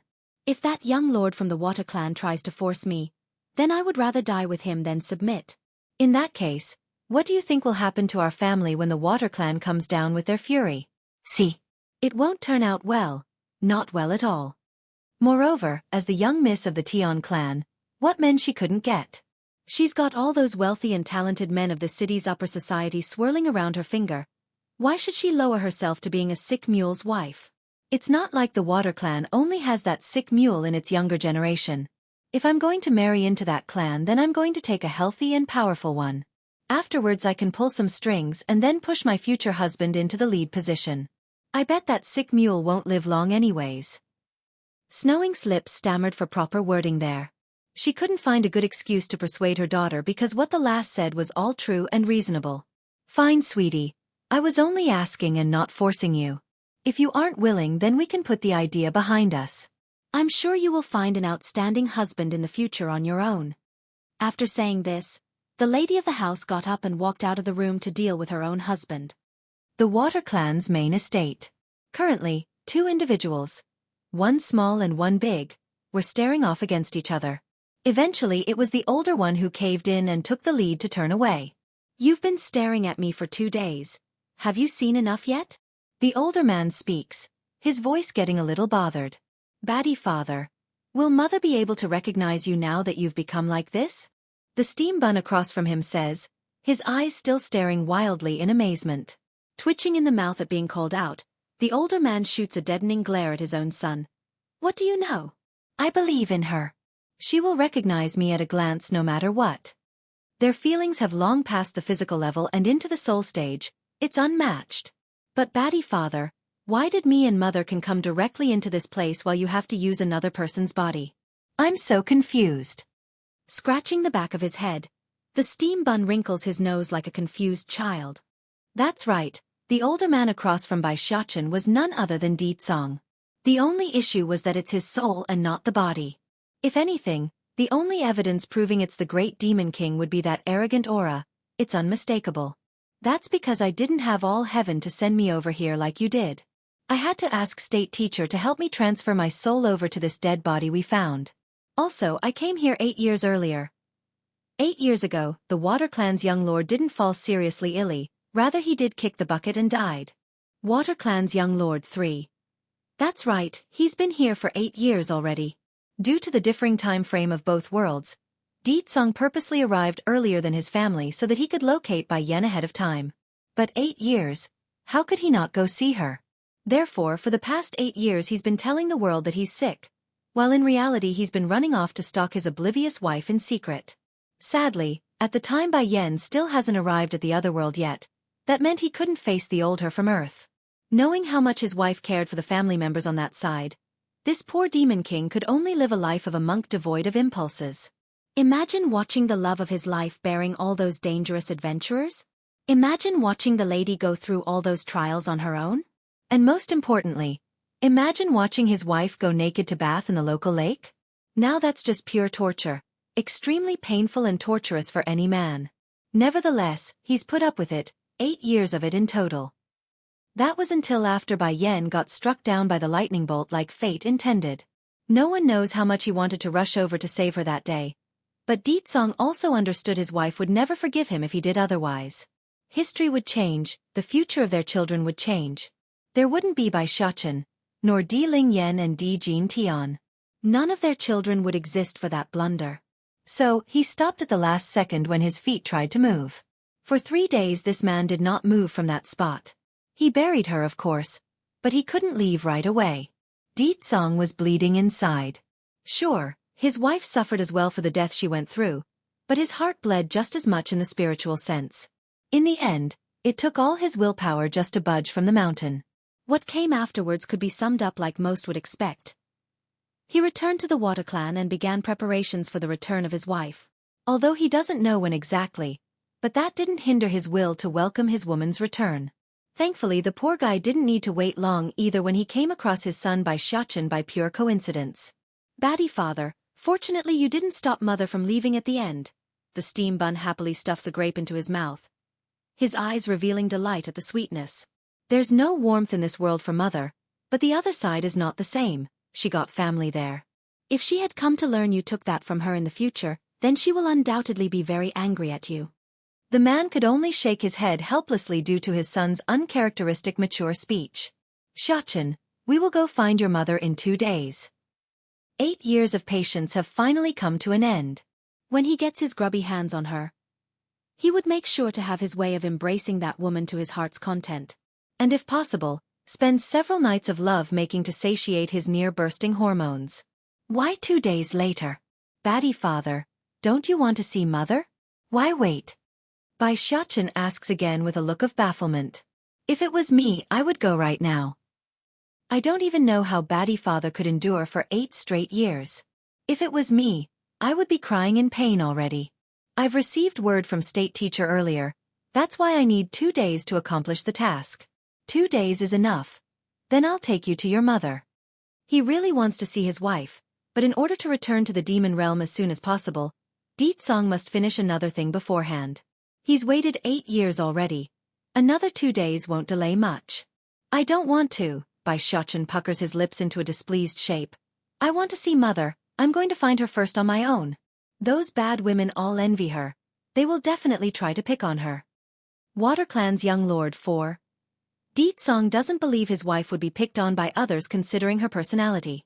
However, that doesn't mean he's going to tolerate such an act against his own woman either. You're not familiar with this place yet, nor are you capable of finding your mother on your own. Let's do this. I'll order someone take you to her if you want to go ahead. It's not like the Demon King did nothing during the past 8 years that he's been here. Regarding Bai Yan's identity and history, he's learned it all and knew how wronged she's been at the hands of those people who ruined her family and killed her mother's side of the family. In addition, Ditsong's gaze grew solemn and heavy. You must get a better understanding of your mother's situation. I will give you the information I gathered beforehand. Whether or not you can help your mother get revenge is up to you. I don't want my wife dirtying her hands with their filthy blood. Bai Xiaochen immediately jumps up in glee, his small face glowing with excitement. Papa! You mean I can go find mother ahead of you? Ditsong crooked smiles to affirm the question due to not being addressed with that silly nickname from his son. Your mother is probably looking for you as well, so you go ahead. I can't be at ease unless someone is with her. He knows how much hate Bai Yan has for Wen Shan. Even until the day where she died under that lightning strike, she remains firmly under the idea of wanting to make the man regret the act of abandoning Bai Yu. Therefore, Ditsong doesn't want anything to happen while he's not with her. Now here's where Bai Xiaochen comes into play. He may not be able to go right away, but this rascal could, and it's someone he trusts. That's awesome! Bai Xiaochen jumps up and down like a baby again. The doggy I met before is quite good. Why don't you have him take me to mother? Ditsong. Are you sure you want a dog to take you on a plane? He's not a demon beast. Ditsong eventually throws this out after a long moment of awkward silence. If the dog can take human form then it's one thing, but he's a dog, a genuine dog and no more. That cat can do it too. I think that fat orange cat is quite nice. Have him take me. Duh. This rascal. Can he be a bit more normal? Besides, what does being fat have to do with helping you find someone? Ditsong thought, unable to comprehend why his boy would suggest a dog and a cat in this case. I'll find someone to take you. During this trip you must behave. If I find out you aren't and is acting up, I will have them take you back without a second thought. The stern voice of the Demon King meant he's serious and would really do that if the boy made trouble like he always did in the other world. Despite the pouting face, Bai Xiaochen did not talk back, a rare occasion for this parent and son relationship. So be it, a human it is. Although I still think this water clan only has that doggy and fat cat as the cutest. As for the others, thinking of those people, Bai Xiaochen's eyes would darken into a displeased shape. Baddie father, you've been here for 8 years, why didn't you form your own power? I don't like the people here in this water clan. He did it back when he was searching for mother the first time around. Why didn't he do it again in this other world? Ditsong. These 8 years, this persistent Demon King has been busy following his wife around. Where would he find the time to go organize a new power on Earth? In light of that though, he did take in some stray animals like that dog and fat cat. They're not demons or demonic creatures, but they're still animals and instinctively attracted to the man. Xiaochen, do you think I would need some kind of power in this place? Ditsong says it proudly and arrogantly like the very idea was a joke. If someone does dare to challenge me, I will have Black Turtle go deal with them.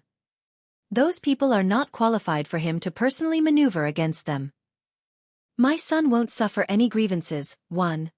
Sure enough, Bai Xiaochen became stumped for words at that sort of an answer.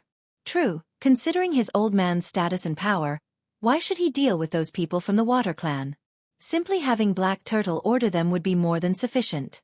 Papa, how did Black Turtle know about you coming here anyways? Also, How did he know you needed a body to use and arranged the Water Clan's young lord for you from the beginning? Biting his fingernail, the boy questioningly asks with a look of confusion.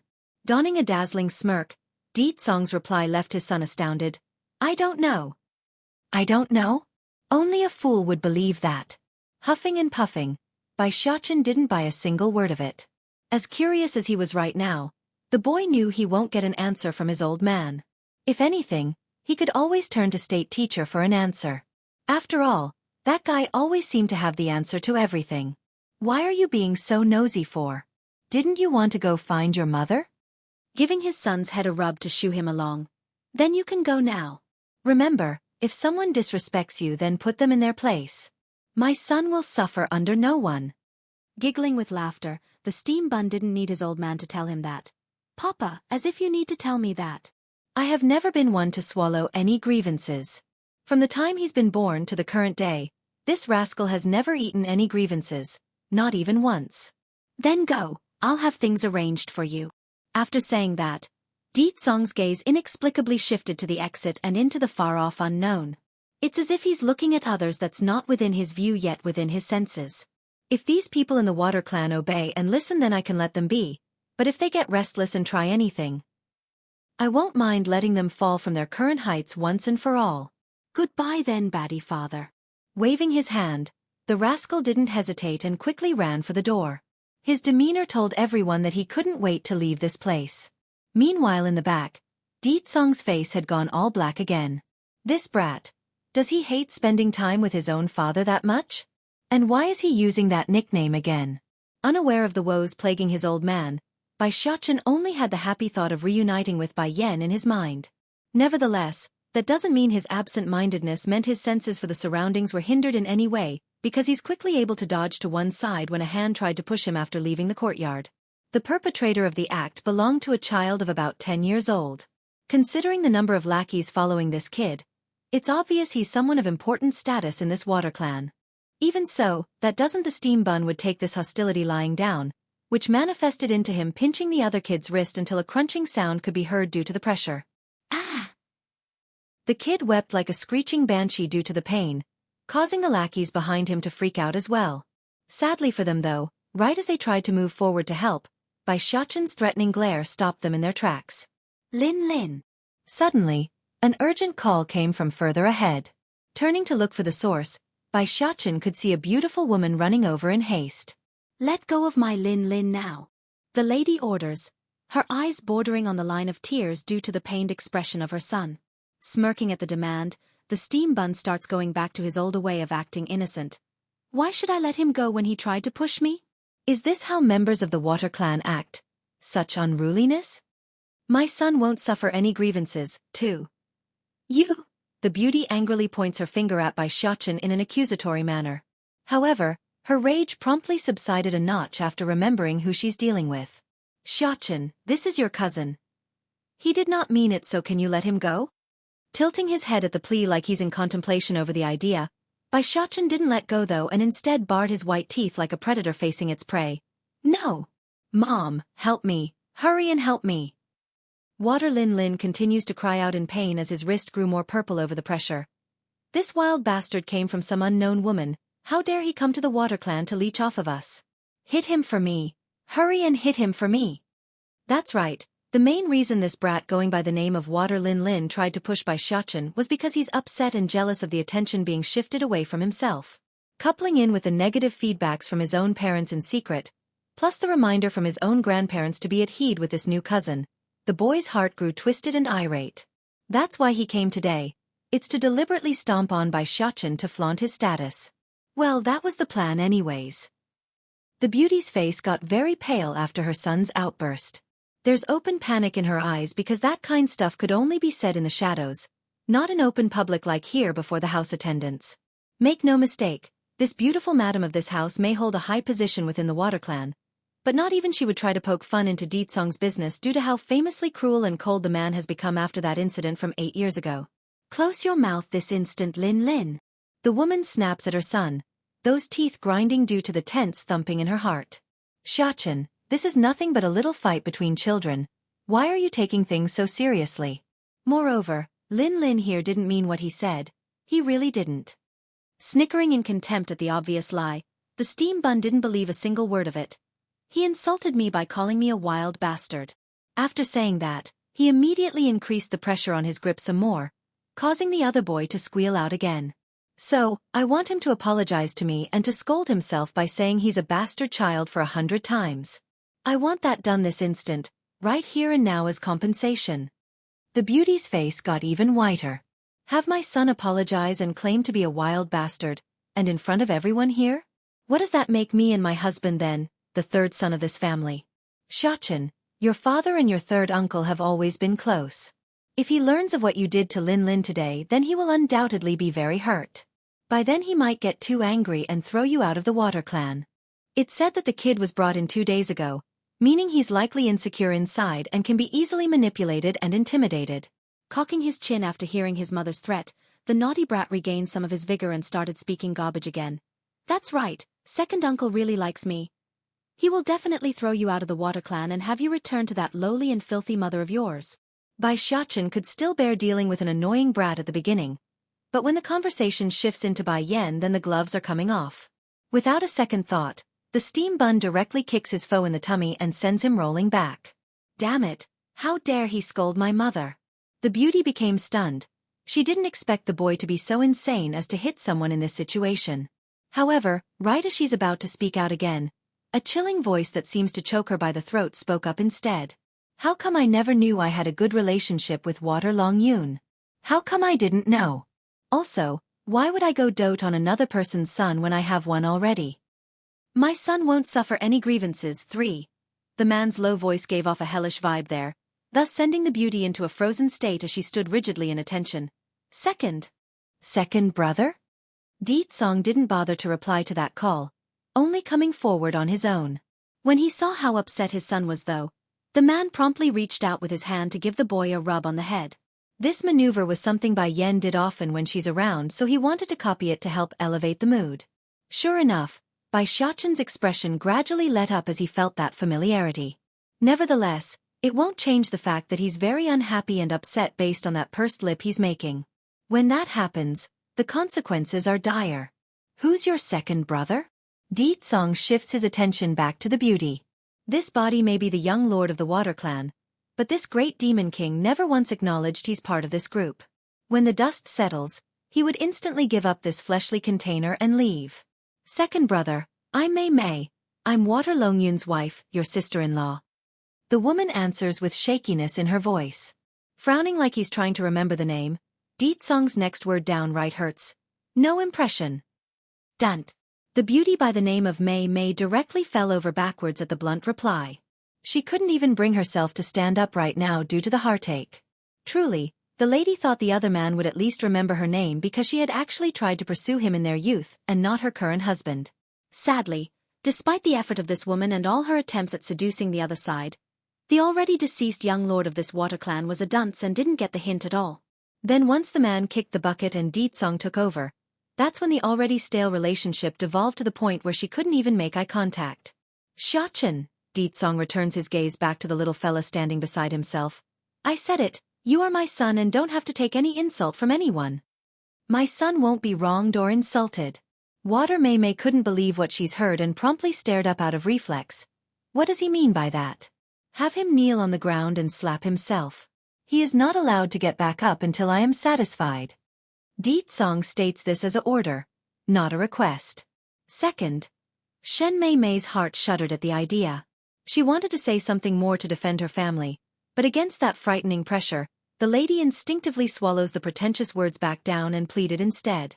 Please Lord, Lin Lin is still a child, he really knows his wrong, please spare him. You know you're wrong? Song turns to the brat and asks this. The brat never feared anyone in his life before, not even his old man. However, against this second uncle of his, he felt true fear for once and trembled profusely when replying. I'm wrong, I know I'm wrong. Coldly smirking. I've said it before, Xiaoqian is my son, whoever dares to bully him will not be spared. Since you people take my words as a bluff and only admit to your wrong due to my presence, then Xiaoqian doesn't need to accept your apology. My son won't suffer any grievances for. In other words, The bratty kid must slap himself until he's satisfied, otherwise the matter won't be put to rest. After all, not even Bai Yen would dare lay a hand on the steam bun when he made a blunder. Why should some random fool be allowed to do so? It would be on Ditsong's head if he let this issue go unpunished. Mom, I don't want to, wahhh. I don't want to slap myself. I don't want to. The bratty kid sobs continuously, regretting fully on coming today. Of course, the boy still doesn't believe he's in the wrong, just that he shouldn't have done what he did in this manner and went for another solution. Water Mei Mei was a mother, and as a mother, there's no way she wouldn't want to save her own boy. Unfortunately for her though, the second she cast her eyes upward to meet Ditsong's cold gaze again, her courage crumbled without fault. Lin, be good. Do what your second uncle tells you. Do it now. This man is too cruel. It's just a fight between kids and he's going this far. What is he going to do if I refuse right now? Will he kill me? He wouldn't, right? The order from his own mother only brought even more tears to the bratty kid, making him cry louder and louder, gritting those teeth to steel her heart at the disobedience. Lin, if you don't listen then I will leave you in the beggar's den. Then you will be a beggar's child. In this instant, this very second, the bratty kid actually stopped crying, only looking up in disbelief over the very mother that's always been doting and loving to himself. Despite his own grievances, this child also knows his mother would always keep to her words when said, I'll hit. Flushing red in the eye, the boy kneels down to the ground and slaps himself in the face. Against this sight, Water Mei Mei definitely felt the stinging pain as well. She's bleeding inside over what she's ordered. Sadly, as much as she would like to put a stop to this, that threatening gaze from Ditsong left her too helpless and weak. Since you and your husband don't know how to educate your child, then I will. He will learn today on what can be said and what can't be said. In Ditsong's view, his behavior right now wasn't cruel in the slightest. In fact, he's thinking he's already being quite merciful in lecturing someone else's child. After all, he's the great demon king. Such transgressions would have long warranted the death penalty in the other world, let alone a few slaps. Second. Originally Water Mei Mei wanted to plea again after that comment, but the death glare in the next left her too fearful for words. It's a known fact that the man across from herself didn't like others addressing him as family, only as lord in the formal title. Apparently she didn't quite remember that tidbit until this instant and kept crossing the line with Ditsong. He's only a child. You wanted to say that, didn't you? Ditsong then continues to speak in a manner like someone that's able to read minds. But he did. That means others were uttering such things around him. As his mother, you are just as guilty. You think I will let this pass so easily after you gossiped behind my back about my wife and child? This time Water Mei Mei could no longer keep her wits together, plotting to the ground into a prostrating posture. Lo Lord, please spare me. No matter what, I still bared a child for the Water clan. Say what you will, but there are prices to be paid for your loose tongue. Still expressionless and cold as ever, Ditsong's attitude never wavers when dishing out punishment. Someone come, drag this woman and Water Long Yun out of the estate. I'm declaring they are no longer part of the Water clan as of this instant. Gawking her eyes out in horror and disbelief, Water Mei Mei almost fainted in that second. She thought at the very most he would beat her or something along those lines, not directly banish them from the family. Her husband's the younger brother of this man. Why, Lord, why are you so cruel? She asks with that shaky voice. Because my wife is coming back, so I need to eliminate all the disharmonious voices of the Water clan. These slurs and gossips will pollute her ear. Boom. The woman's brain exploded into nothingness, not being able to comprehend the gravity of that statement. He said his wife is coming back. That's why he's banishing me and my husband? It's so our words won't contaminate her ear? How can he go to such extent for a woman? Bai Yi's recovery, 1. Water Mei Mei always thought she knew enough about the old Ditsong to understand him, but it's until this moment does she realize how foolish she's been. This person, this individual whom she tried to pursue for many years, he's an absolute enigma. Lord, making a bittersweet smile, the beauty slowly pulls herself up from the ground to speak in compliance.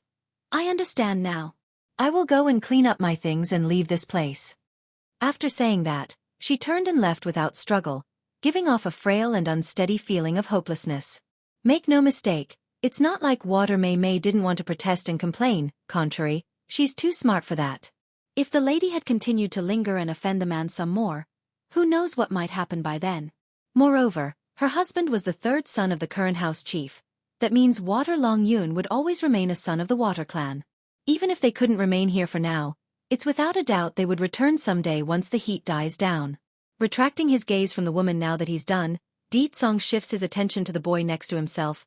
Xiachen, go find your mother now. She should be somewhere in the capital city of this country. I'll go call someone to guide you.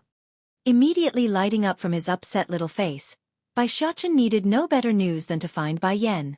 Smiling brightly at the suggestion. Then Batty father, when will you come find us?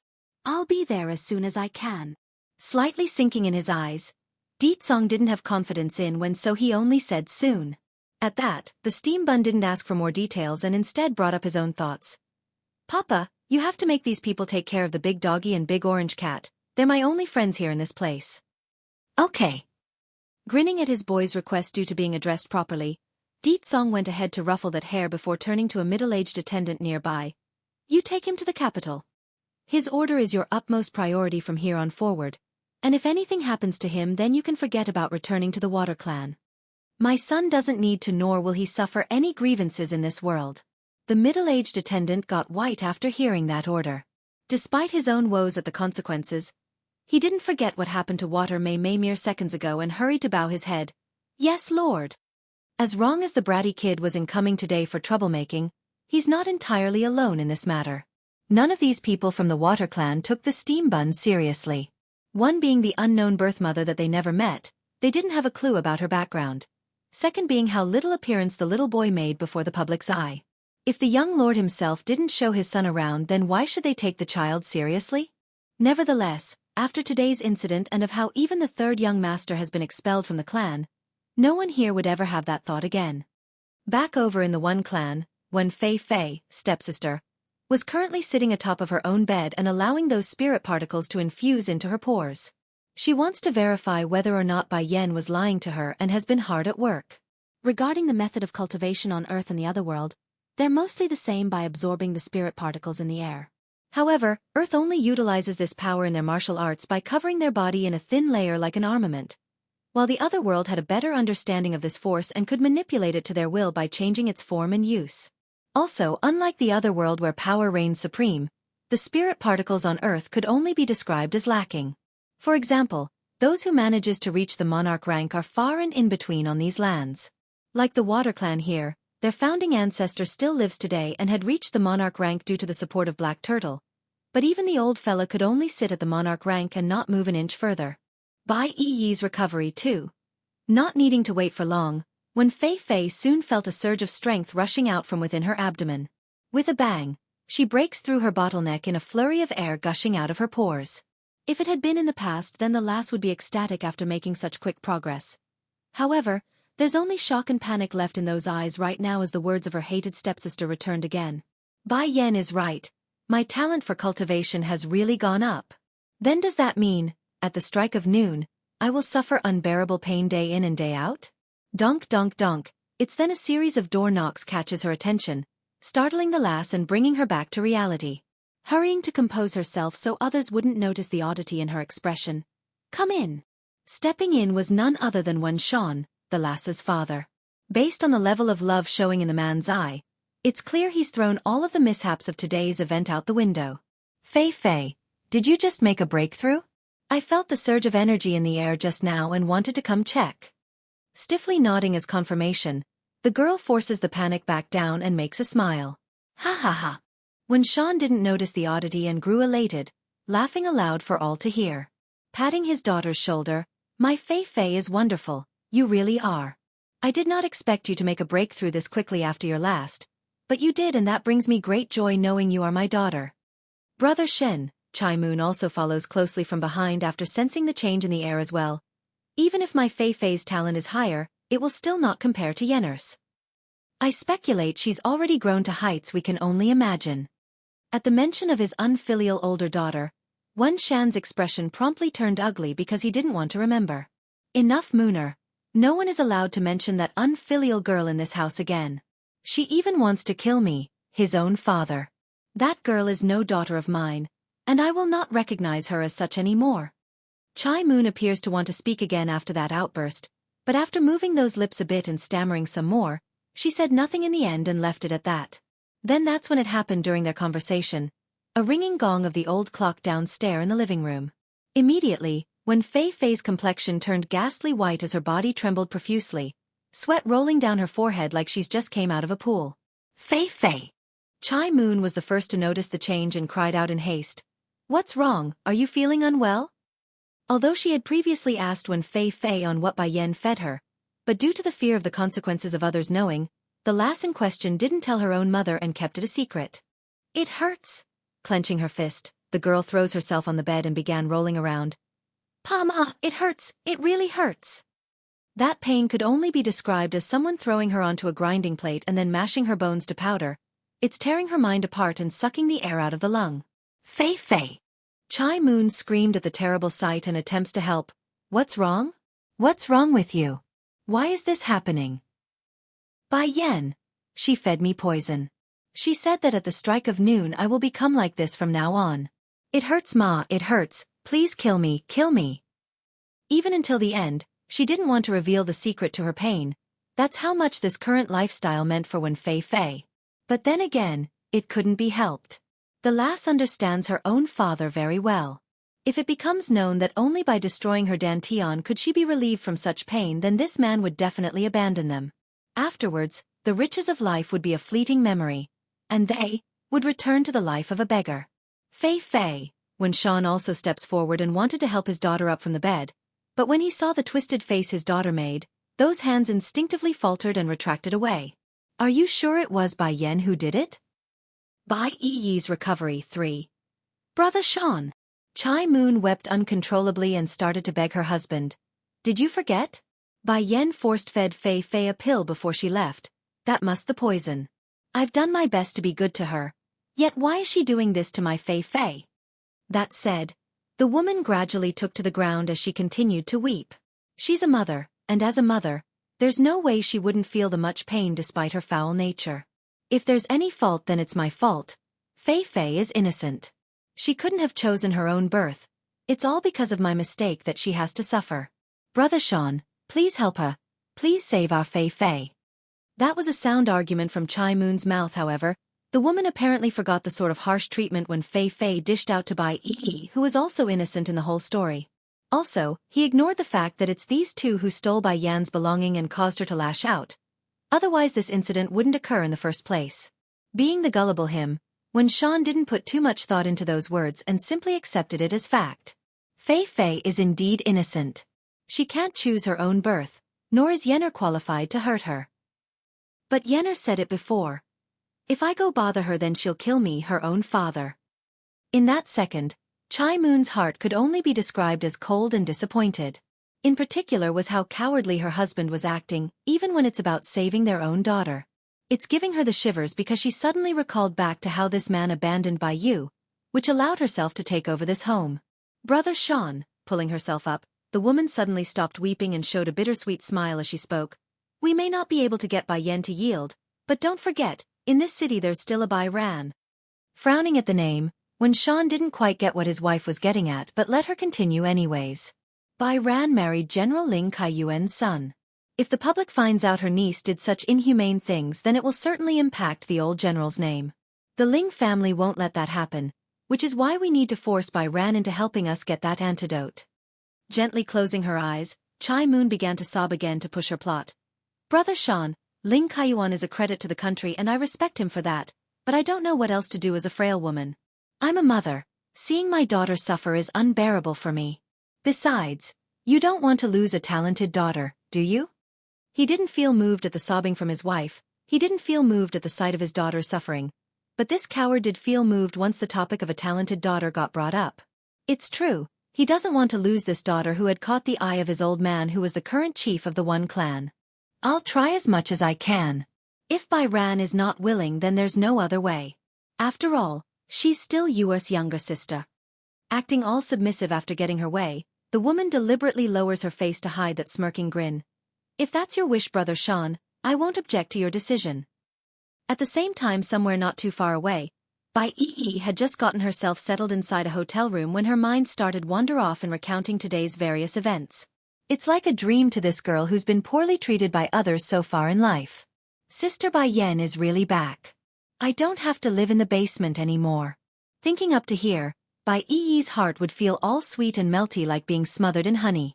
The only demerit from all this would be the fact that Bai Yan said she couldn't take her along, but that's too far ahead for this girl to think about right now.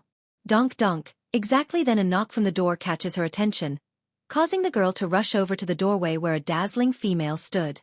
Sister Bai Yan! She exclaims, wowed by how beautiful Bai Yan has become after some rest and cleaning. Take this. Bai Yan didn't mind the overreaction from her foster sister and handed a pill over. Bai Yi's recovery 4.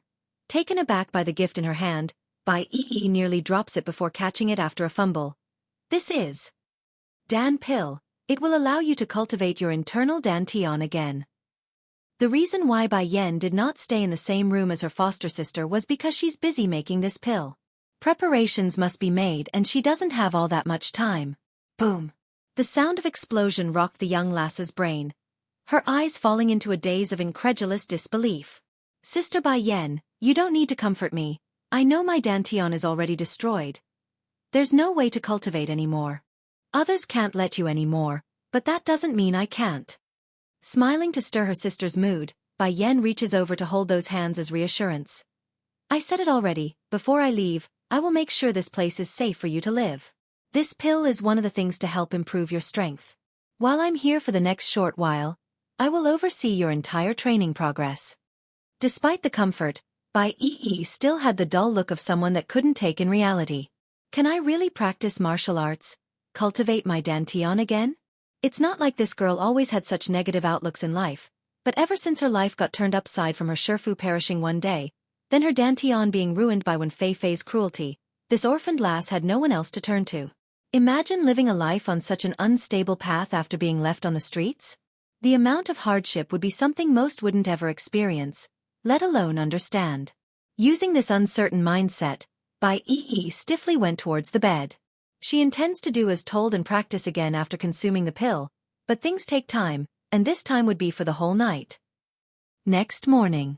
Without deviating from the expected plan, the lass's shattered dantian had started to show signs of recovery. She could feel it. Unfortunately, the progress she made in the past didn't return and would require it all to be redone in strides. But that's not an issue at all, does it? The important bit was she could. There's hope again. Looking out the window, Bai Yi once again regained the lost energy that she once held in the past. She's rejuvenated. It looks like your dantian is starting to recover. It's then Bai Yan's voice drifted over. Elated by the voice, the lass swings her head around to meet those familiar eyes. Sister Bai Yan, how did you get in here without me opening the door? Chuckling at the silliness of that question. You didn't close your door properly last night, so how do you think I got in here? Oh, scratching the back of her head in embarrassment, Bai Yi also starts to chuckle like she used to as a child. I guess my old habits are still there. I forgot to close my room like I used to. Sister Bai Yan, I'm not dreaming, right? I can really practice martial art and cultivate again? If it's a dream, then I would rather not wake up again. Aching in the heart again, Bai Yan didn't need any more hint on the sort of hardship her immaturity had brought upon this foster sister of hers. Quickly nodding so she wouldn't get any strange thoughts. Of course, when did I ever lie to you? Sniffling in the nose like she's about to cry now, Bai Yi couldn't hold back her emotions anymore. Sister Bai Yan, I can't even begin to describe what I'm feeling right now. When Shifu passed away and you were gone, I didn't have anyone left. Then when Wen Fei Fei destroyed my dantian, I really wanted to jump into a river and end my life. I didn't have any hope, only struggling to live each day like a zombie. Pausing to hold in her swelling tears. But I can see the light now. My dantian has recovered. Not fully, but I can feel it mending. Even if I don't have all the strength I had in the past, I will work hard and not bring shame to Shifu again. I vow to avenge her with my all. 10 years ago, it was Bai Yu who adopted her and gave her courage to live. So in this girl's heart, that woman was like a god, a goal she must pursue with her all. As for Bai Yan, well, that lady's too outstanding to the point the younger sister here couldn't even imagine catching up. Saving a lowly one. Bai Yan soon left the hotel after confirming Bai Yi's well-being. She had other things to do, however. She didn't make it far before being called out by someone from the back. Hey beautiful, Is it really you? The voice belongs to a handsome man who directly ran ahead to get in her way. Stopping in her step at recognizing who it was, Bai Yan pricks her brow in amusement. You need something? Didn't you say you were going to come find me, oh beautiful? I waited all night and you didn't come. Thank goodness I came searching and found you here. So how is it? Do you have a portrait of your son yet?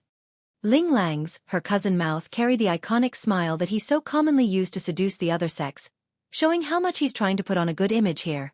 Sure, the other side had a son already and he doesn't know she's his cousin as well, but being the flirtatious playboy that he was, why shouldn't he go for her when there's no mention of a husband? Heck, in this modern age, it's not uncommon to find a single mother at all. Not uncommon at all. Oh, Bai Yan actually forgot about the portrait and found herself in a bind. Do you have a brush in your home? I can draw a portrait of him now. If this silly cousin of mine helps, then it will be easier to find Xiaochen. Why not? Of course, we can go to my home. I sent the jade to my grandfather last night and he liked it a lot. Grinning in the face like a curious little wolf. I say beautiful, I still haven't gotten your name yet, and where is your husband? I haven't seen anyone with you so far. My name is Bai Yan, smiling at the mention of her possessive husband. Bai Yan's happiness couldn't be hidden. He is. My husband is not of this world. Oblivious to how misleading her own sentence was there, Bai Yan only meant it as Song being in the celestial realm right now and not on Earth. However, that sentence had an entirely different meaning for Ling Lang's ear, who immediately perked up.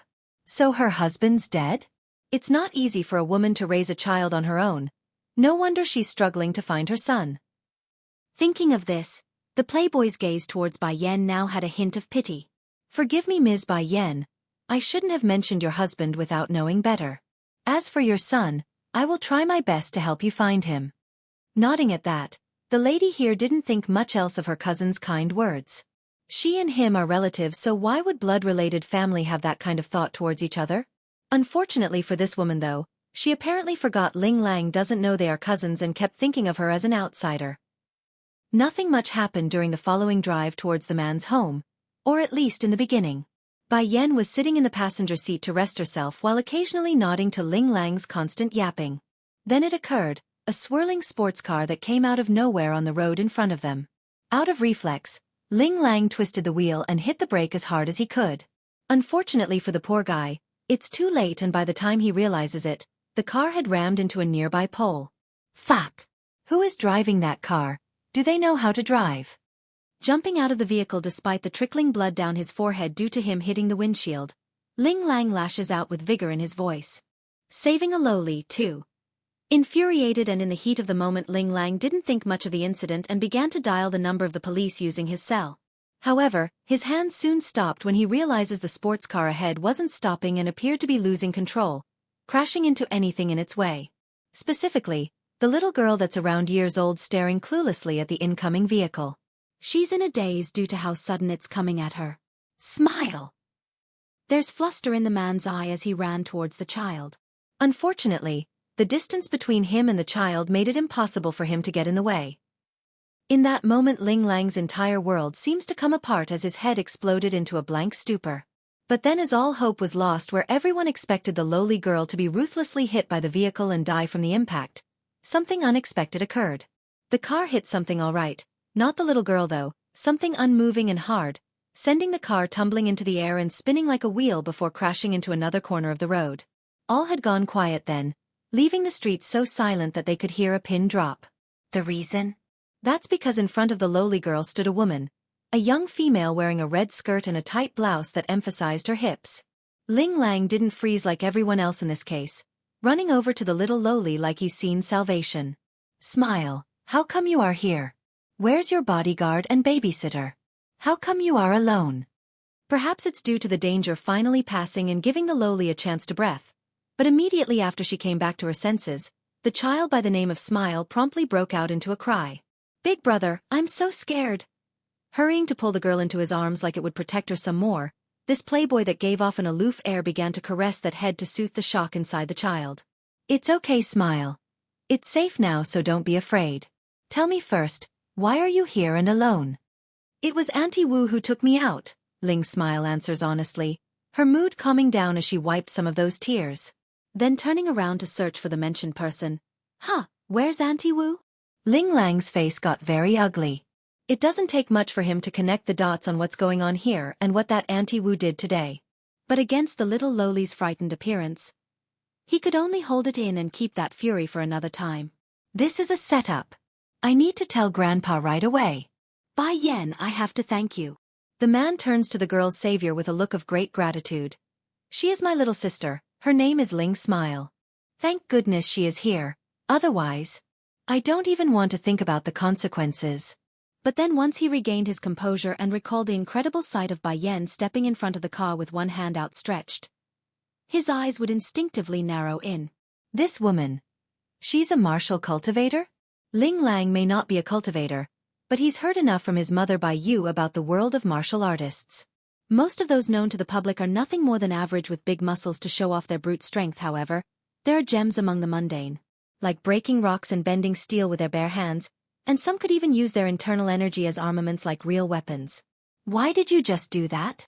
Bai Yan didn't show the same smiling face as her cousin though. Her expression carried the stern look of a lecturing teacher. Do you know how dangerous it is if the other side intended for that? You would be dead if they wished to harm you. Hanging his head, the man understood what she meant. I know, they are aiming for Smile and my family. Bai Yan, you are a kind woman to tell me that.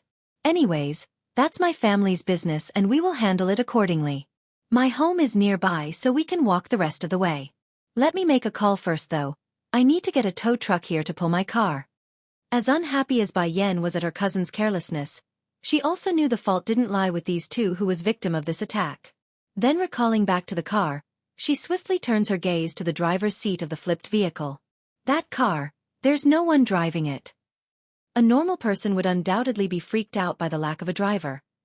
However, Bai Yan could tell someone was controlling it using some sort of ability. There's no way a malfunction would push a vehicle to that kind of speed. That's unreasonable and unrealistic. What are those in the shadows planning? Are they aiming for the Ling family or just Ling Smile? Or perhaps they're aiming at them because of me? In this world on Earth, Bai Yan had no other family left aside from Bai Yi and her aunt Bai Ran. If someone intends to hurt her remaining family, then the gloves are coming off. Saving a lowly 3. The Ling family's estate was located in the military district reserved for members of the army.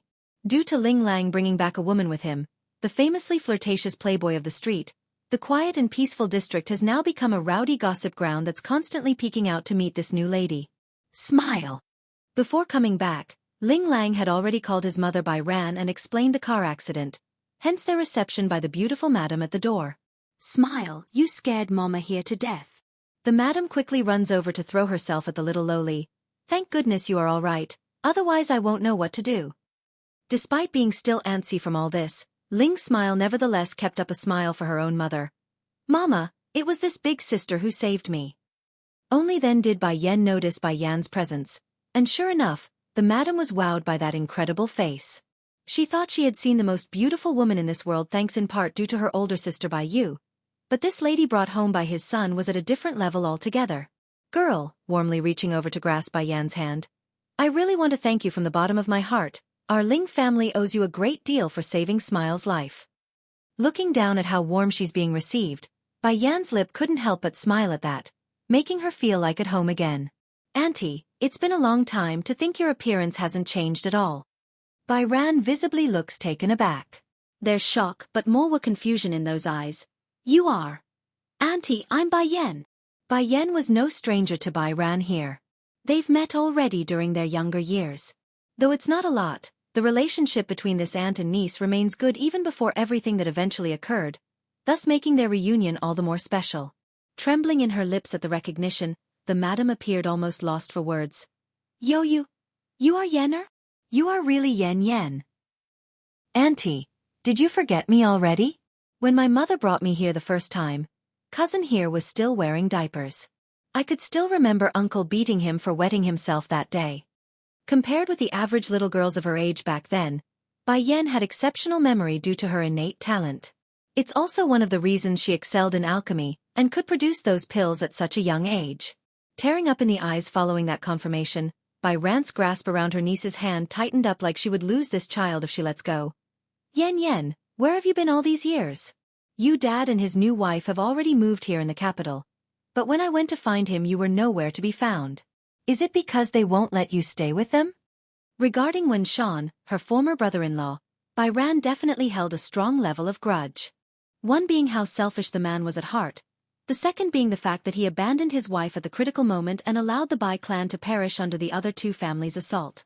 Compared with the excitement of the madam here, Ling Lang didn't fare so well and wanted to faint. Bai Yan. Why does the name sound so familiar all of a sudden? Bai Yu's daughter. In an instant, his whole face collapsed into a despairing look of irony and self-mockery. He thought he had a chance. He thought her husband was gone. But this turnout? They're related by blood. That wonderful picture of walking down the aisle just went out the window. Saving a lowly for. I wanted to avenge my mother, that's why I left the family, but I'm back now. Ever since she crossed over into the other world, Bai Yan never thought she would be able to get the chance for revenge on the ones who hurt her family here on Earth. To be able to have this opportunity was a blessing. You two are both very stubborn. I don't know if it's my older sister who passed it on to you, but leaving without a word is improper, you understand? Too, she's just as stubborn. I wanted to help her, but because she was afraid of dragging me down, that child would repeatedly refuse my help and money. Big sis have always been the strong-headed one in the family. Father told her from the very beginning that Wen Shan wasn't a good man, not someone she could entrust her life to, but she insisted and married him anyways. In the end that coward didn't even dare go collect her body after that event. What use is there for such a selfish man? But, Bai Ran shifts her hand onto her niece's shoulder so their gaze would meet.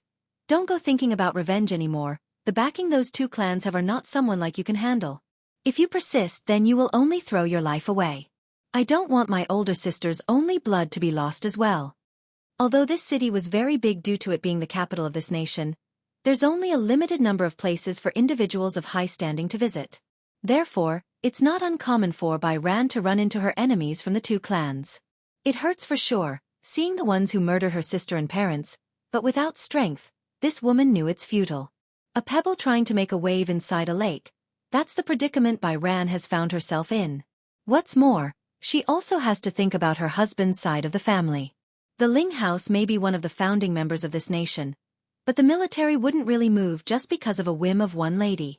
There are many cogs inside this machinery, and those opposing her father-in-law, General Ling, would undoubtedly take the opportunity to poke and prod at him. Don't worry, Auntie. I have my own arrangements. Bai Yan saw the urgency in her aunt's eye and didn't want to worry her. She's here to take revenge regardless of what others say, however. That doesn't mean they needed to know her plans. Humph. Ling Lang finally came out of his depressed state after the initial shock.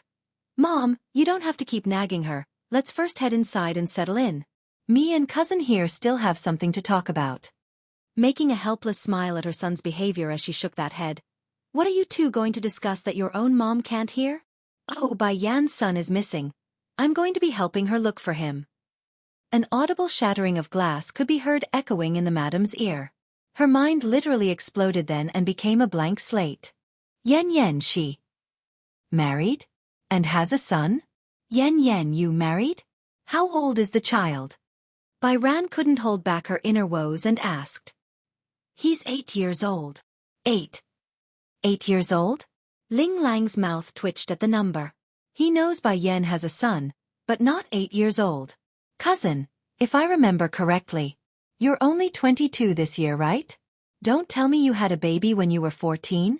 You're saying during the past 10 years where you were missing, you've been having a baby?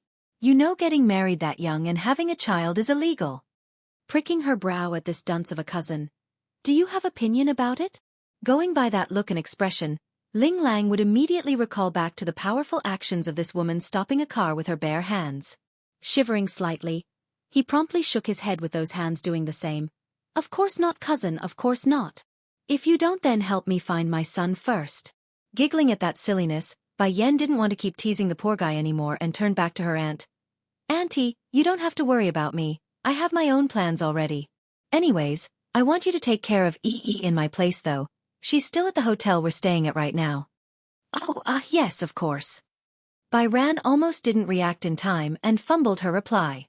She's still lost in the idea of her niece carrying a baby at 14 years old. That's too much for her heart. This child, She must have suffered a lot after leaving home. Big sis always protected her well. There must be a lot of pain involved that I don't know of. The sensational stir of by Xiaoqin's entry. 1. Airport. Coming out of the terminal was a delicate-looking steam bun. His casual clothes emphasized his handsome and lovely features and causing all those walking nearby to stare in amazement. Oh my god! Is this kid a star or something? How can one look so handsome and cute? Did he eat something special to grow up like this? From time to time, someone would take out their phones and begin recording, uploading the video to their friends and blogs as well. Bai Xiaoqin had never been exposed to the customs of modern-day people from Earth. Thus their actions are making him especially uncomfortable. However, he's not going to tell them off like he would in the other world since they're not doing anything hostile. That's a lesson he learned from Bai Yan. Only hurt those who hurt him, otherwise it's not right to harm others. Big Bear, do you have any news on where my mother is yet? He asks the big bodyguard that's behind himself. Twitching in the mouth over the way he's being addressed, the man tasked with guiding the boy makes a helpless face. Little master, your father only tasked me with bringing you to the capital. I don't know where your mother is. The main reason the boy kept calling this man using that nickname was due to how thick and tall he was. He's giving off the impression of a big grizzly bear. Coupling in with the fact that Bai Xiaoqin loves animals, it's only proper he address someone in his entourage as so. Of course, the poor bodyguard didn't like the name but accepted it since his repeated attempts at correction fell on deaf ear. Oh, Bai Xiaoqin puckers his lips unhappily. With mother's personality, I know she won't go to that one clan. In that case, I think we should go look for her on our own. Let's find a place to stay first. How about it, Big Bear? Yes, that's a wonderful idea, little master. Big Bear respectfully complies by agreeing. He couldn't ask for a better idea, honestly. Then let's go.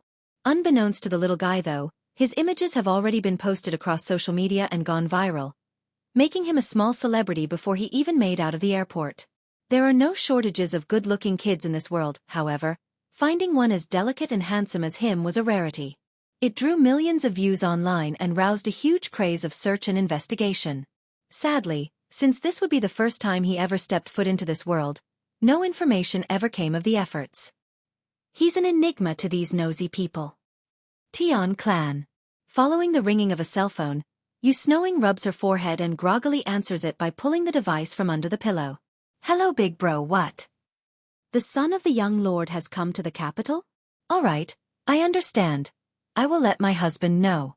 Don't worry, we will definitely seize this opportunity to please the child. Excitement could be visibly seen across the lady's face as she hung up the phone. Tian Wind, hurry and wake up. My big brother just said the little young master has come to our city. We need to hurry and find him. This opportunity won't come a second time if we miss it. Joy promptly filled the man's eye. This really is wonderful news. Let's do this.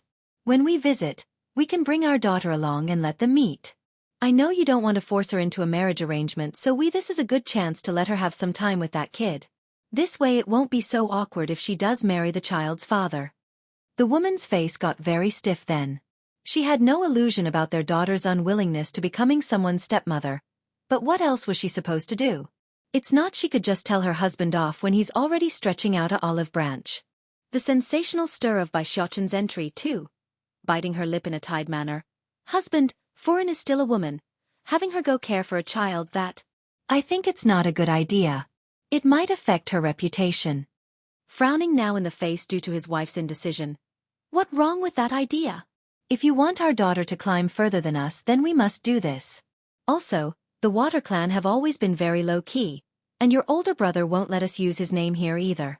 Because of that reasoning, no one actually knows he's the current housekeeper of that clan. Pausing to gather his words so he doesn't mess it up. But if we can tie ourselves to the young lord of the Water Clan, then our future is secured. No one will ever dare challenge our family, nor do you have to worry about Furin's future. Yu Snowing had to admit her husband's argument was winning her over. She's the younger sister of the Water Clan's housekeeper, yet no one knows that fact, nor does she dare give the details out. And, seeing there's still a hint of hesitation, the man quickly follows up with his final move.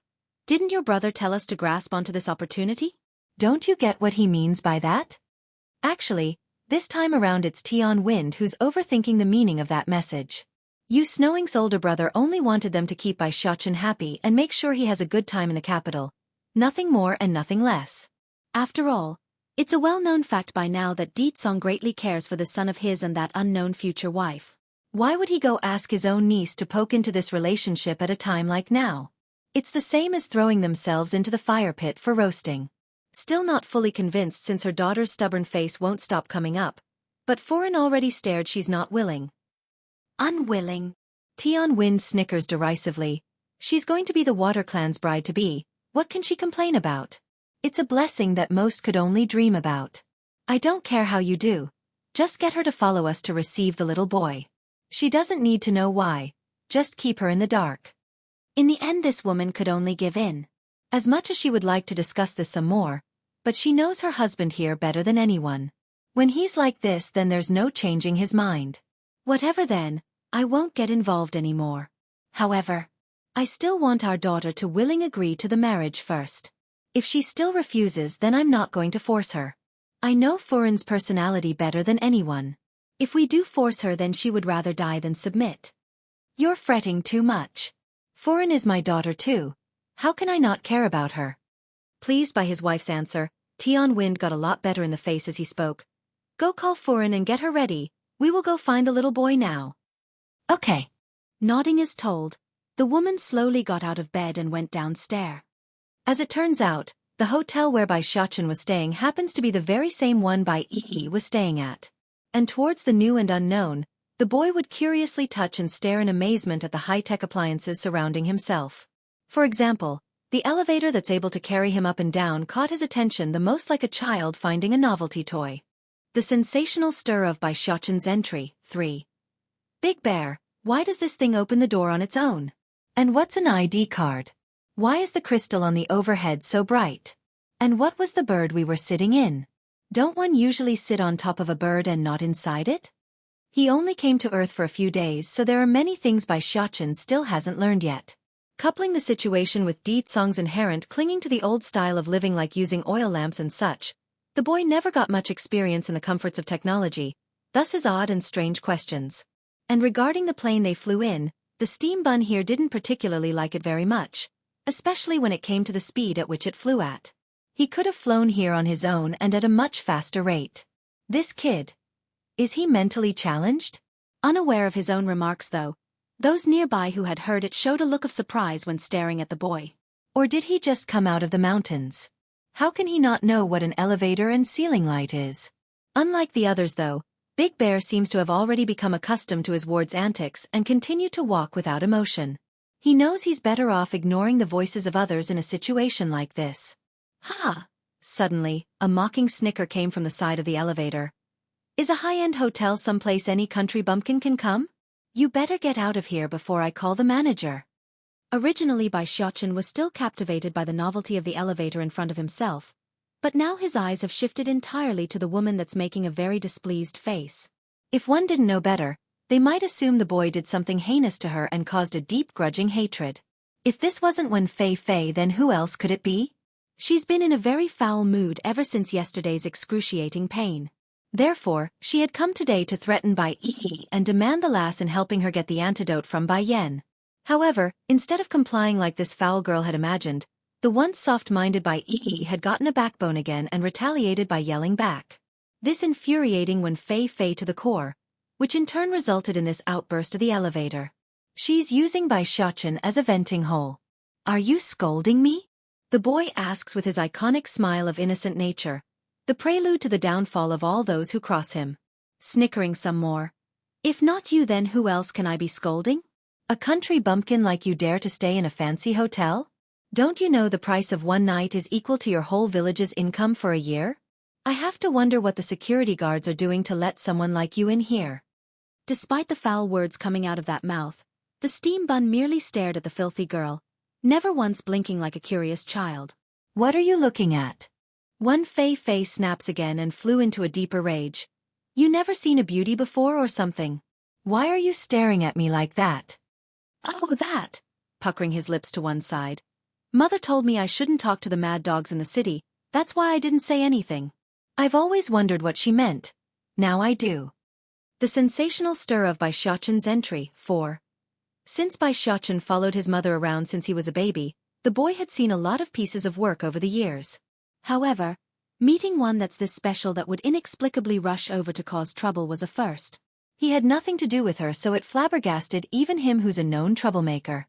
Growing irate after getting the boy calling her out, when Fei growled menacingly, "You just scolded me by calling me a mad dog?" "I didn't scold you. I'm only calling you a mad dog because that's what you are. Is there a problem?" Using his childish facade, Xiaoqian's face makes it really hard for others to doubt his innocence. What's more, where's the issue with him being from the countryside even if that's the case? Why should he be scolded by some random stranger when he did nothing? "Miss, there's nothing wrong with what this child said. Why are you?" An onlooker couldn't keep watching anymore and decides to speak up to help. However, that murderous glare instantly shuts the crowd up. "Who do you people think you are to tell me what to do? What is wrong about what I just said? The money he has must be stolen. I'm going to call the police right now and get him jailed." Originally Big Bear didn't want to interfere into this silly scuffle of verbs, but when he overheard the way when Fei insulted not only the boy, but also his origin, then that's already past the line. Getting stern in the face. "My young master here rarely goes out, so it's normal for him to not know these things. But when did a black diamond credit card become so common that anyone can just steal it?" Visibly freezing in the face at the mention, the wench almost couldn't believe her own ears. Black diamond credit card? How can these country bumpkins have a black diamond credit card? What's going on here? It's then the manager of this establishment came running over due to the noise complaints. He's flustered in the face and wanted to get the situation under control due to how much of commotion it's causing in the lobby. "Manager," the receptionist at the front desk finally gathered her wits and spoke up nervously. "Just now this little boy and his attendant used a black diamond credit card to check in, but Miss Wen here claims he stole it." When Fei actually only said the boy stole money, not the card part. However, as we all know, words are easily twisted when landing on others' ear. Feeling the pressure of the situation, the manager hurries to wipe the sweat from his forehead to deliberate on the proper action of diffusing the heat. This black diamond card. As if one can steal it? That's the first time I ever heard of such a thing. "Miss Wen, maybe you don't know this, but a black diamond card is not something one can use even if they pick it up from the streets. So that shouldn't be the case." His words acted like a slap across the foul girl's cheek, making her all red and indignant. Glaring at the boy like a wild animal. "If you have a black diamond card, then why didn't you say so earlier?" Puckering his lips like an aggrieved child, Xiaoqian's reply left many unable to doubt his sincerity. "You didn't ask me, did you? If you didn't tell me, then I would have thought it was my bodyguard who stole it or something. Besides, how can you expect a little kid like me to know such things?" Turning green from white, when Fei's anger couldn't be withheld and exploded like a volcano at the gathered crowd who's snapping pictures left and right. "You're not allowed to film me. All of you close your phones right now." Sadly for this wench, it's too late by this point. Someone had already videotaped the whole encounter and posted it online. "I will remember this brat," sneering viciously in the face. "You will quickly learn that money isn't the only factor that decides one's status, it's strength. Even if you have more money, there is going to be a moment where you trip over after crossing someone you shouldn't." The sensational stir of Xiaoqian's entry, 5, grinning along his cute little face. "Auntie, you are so old already, don't you know it's not proper manner to call someone else a brat? Moreover, my father told me no one can make me feel wronged while in this country." "You?" When Fei's gaze grew hard and jarring as she got up close in order to slap him as punishment. Sadly for her though, those legs didn't even make it 2 steps forward before being blocked off by the big bodyguard that exuded an aura of danger and dominance. This man. He's a martial artist, a real one? And from the looks of it, he's not the boy's family either, more like some sort of bodyguard. Who can afford to pay someone like this? The foul wench thought, unable to comprehend why Big Bear would willingly work under a child. Sadly for one Fei though, the big man didn't want to waste time dealing with a nobody. Reaching down with one hand, he lifts the lass up and readily moves to toss her out like a dog through the sliding glass exit. This behavior would have long warranted an interference from the bystanders. This was a young girl being thrown out by a big strong man here in public. However, one Fei had quite the reputation around these parts, and the good kind for that matter. She's an arrogant bitch, a well-known Karen that's been long despised by those of high society. Therefore, seeing such karma coming around against this girl sent them all in delight and found it justly deserved. "Little brother, the manager quickly speaks up after seeing the situation was devolving even further. That lady is the daughter of the One clan, a powerful family in these parts. If your bodyguard hurts her, then her people will definitely come back for revenge. I suggest you leave right away and hide abroad. This boy doesn't deserve what's coming.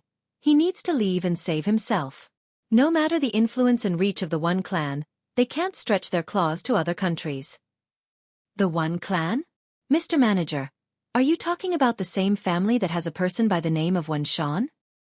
He asks while stroking his little chin, a sure sign the steam bun was coming up with the naughtiest plan in his head.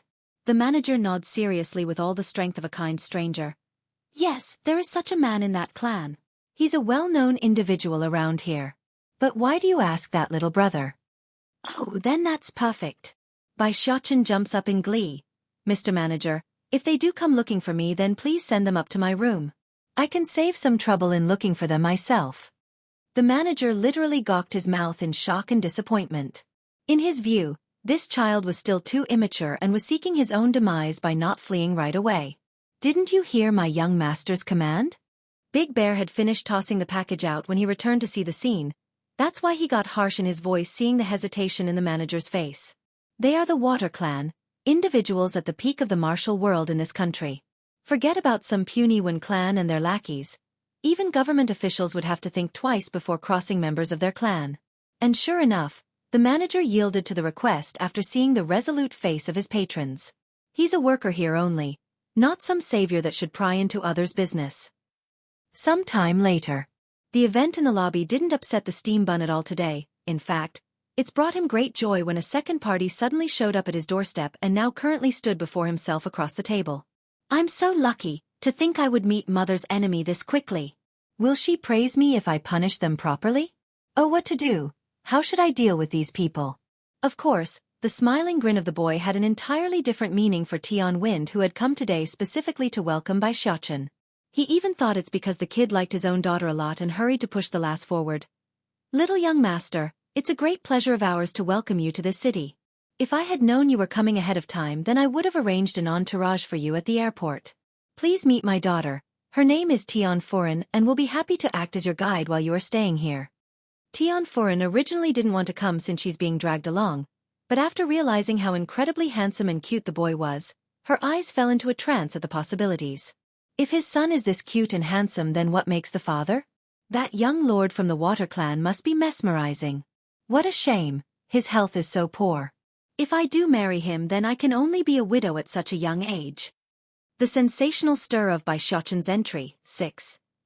She doesn't seem to want to meet me at all, does she?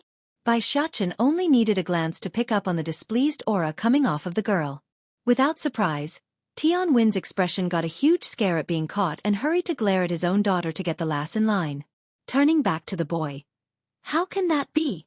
Little young master, you are so lovely and handsome. No one can possibly dislike you. Then that's good.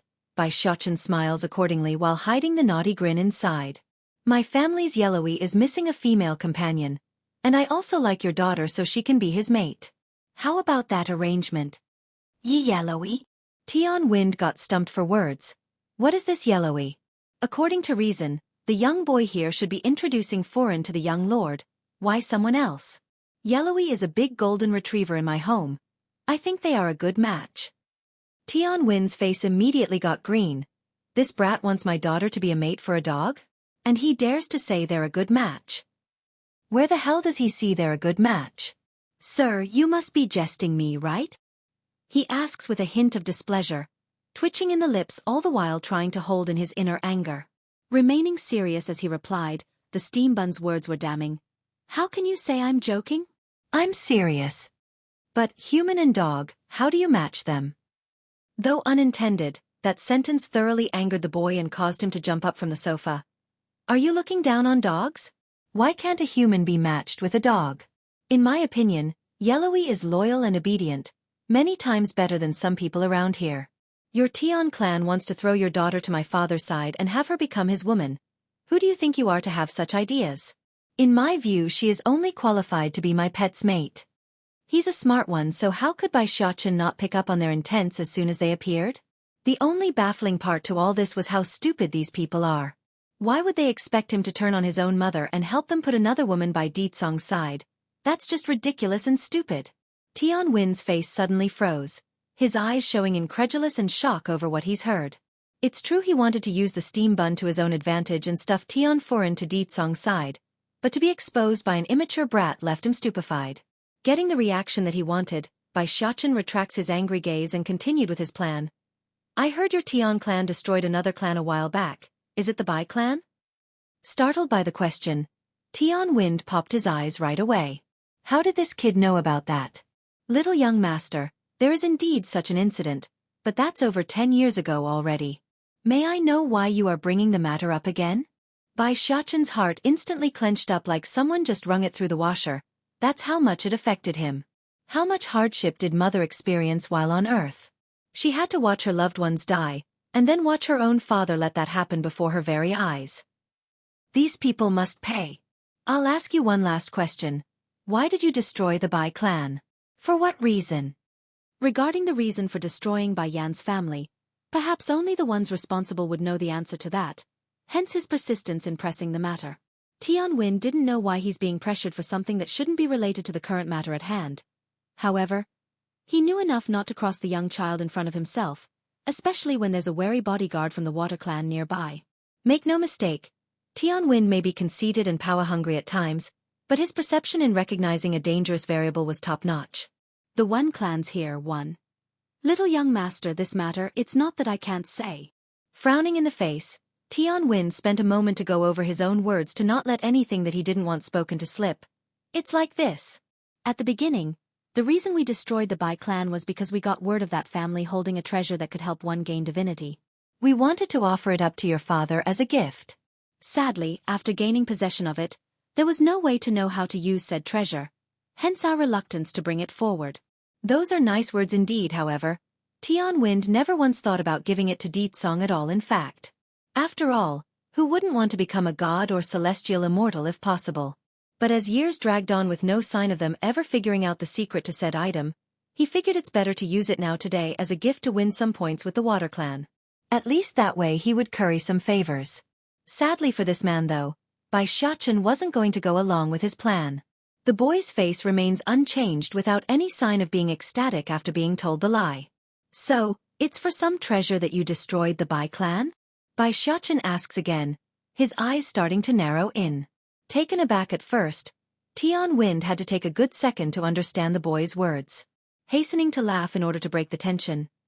Little young master, you don't have to worry about the Bai clan's demise. No one will know about the connection between the Tian clan and the Water clan. There won't be any unwanted rumors floating around. I can promise you that. Oh. Pricking his brow at the odd reply, Bai Xiachen now got somewhat curious at what the man meant. And what would that connection be? How come I don't know? Still not following, the man continues to speak without much forethought. The housekeeper in the Water clan is my brother-in-law. I see.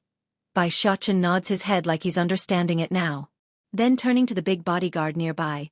Big Bear, go tell my father to change the housekeeper. We don't need such a person working under us. Baddie father really messed up this time. He's been here for 8 years and doesn't even realize mother's enemy is actually right under his nose. I wonder what mother will do to him if I tell her about this blunder. Will Baddie father be shown the whip? Tian Wen's expression promptly crumbled into a look of horror and shock. Little young master. Is there a misunderstanding between us? My brother-in-law has been working faithfully under the Water Clan's rule. How can you dismiss him so readily?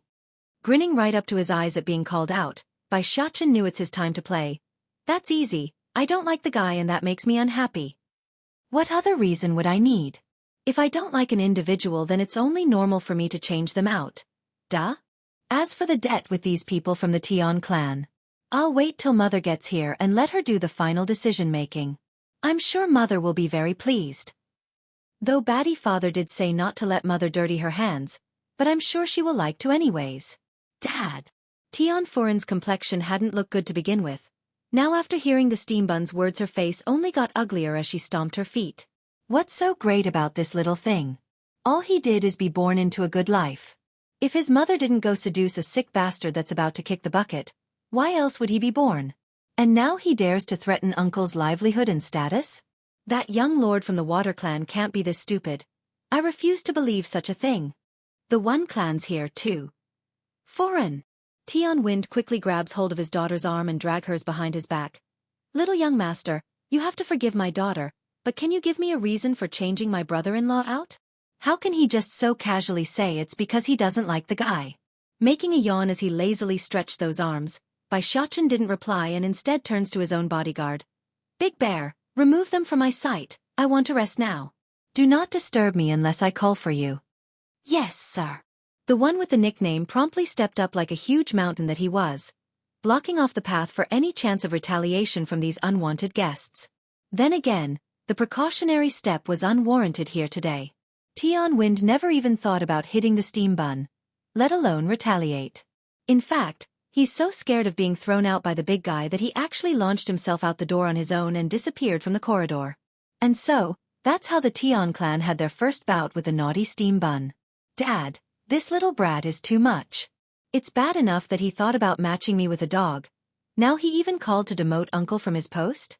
Based on what can he do that?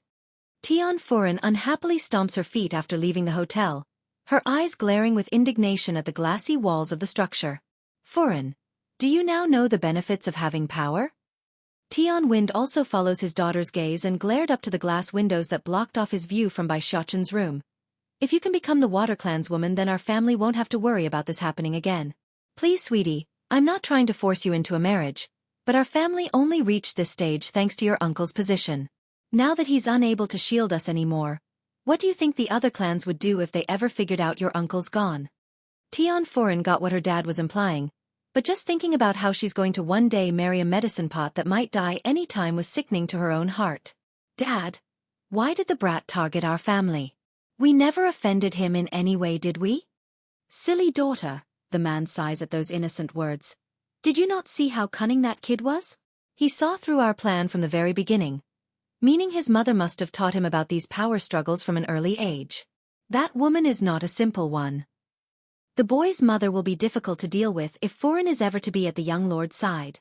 She will do anything to remove us from the picture, and before then I need to find out more on who this person is. The only one that can be the next chief's wife is my daughter, and if not, Foreign must at least be the guy's secret lover. Tian Foreign didn't say more as she hung her head in contemplation. She's still struggling on selling her own happiness out for power, but that deliberately soon started to waver towards giving in once Xianxia's arrogant face popped up in her mind. Her hands had clenched up into a ball of frustration. Am I really going to have to do this? Do I really have to sell my own body out in order to gain power? Am I that much of a disgusting character, willing to become a brat's stepmother? Foreign, you need to understand the situation you are in right now. That child in there is the young lord's son. Even if his mother can't marry into the Water Clan, she's still the boy's mother. No matter what happens, a child wouldn't want someone else being their stepmother when his own remains. Know this, you are going to face hostility no matter the choice you make, that's a fact. After saying that, the man ticks his lips upward into a smirk like the obstacle was no problem. Dad, please don't say any more. Foreign's brain remains very messy and needed time to gather her thoughts. Tomorrow, I'll give you a proper answer tomorrow. After leaving the hotel, Tian Wind didn't go anywhere else, only having the driver bring them back to their home. However, before the pair could even make it one step into the front door, the lady of the house had already come storming out of the front with an anxious face. The One clan's here, 3. Husband, what happened over at the hotel?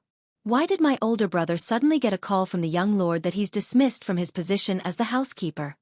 Yu Snowing cries, her face pale and unstable. Tian Wind promptly halted in his own steps, staring right up to his own wife. What did you just say? Tian Wind, what did you do to offend the little young master?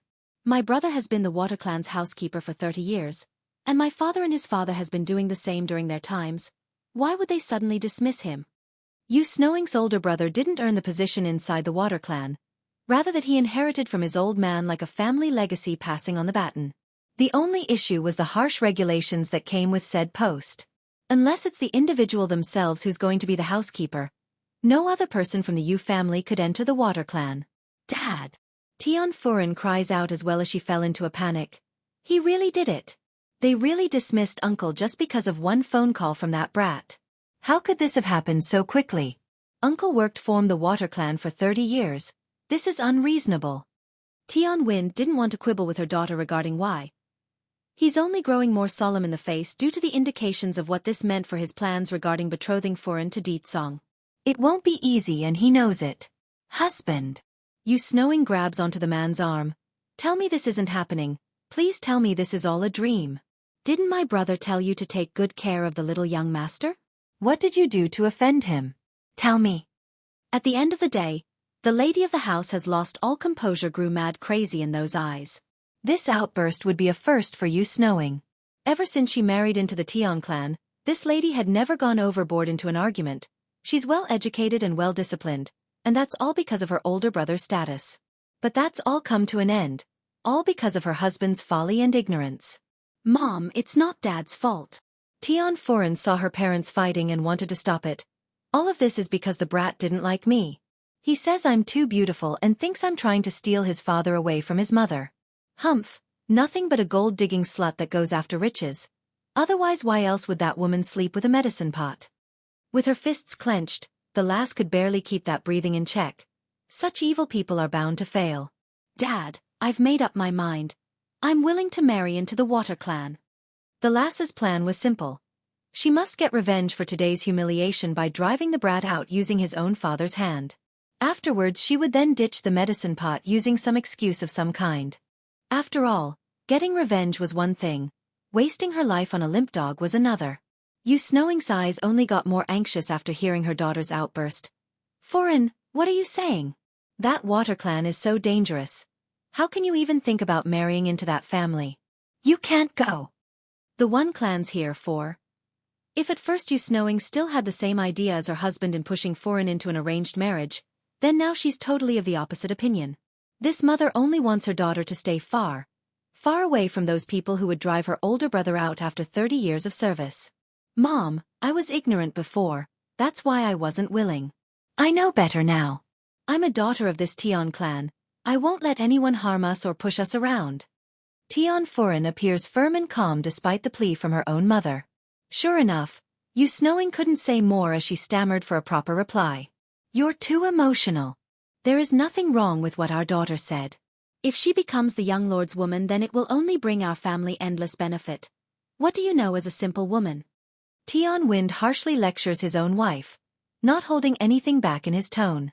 Before, this man would always keep himself from being too harsh towards his wife due to that brother-in-law. But he's no longer the Water Clan's housekeeper, meaning he had no reason to be merciful and could do as he please. Come Furen, go inside and get a good rest. I'll think of other ways to get you into the Water Clan. Giving his wife one final warning glare, the man leads his daughter inside by directing the girl along.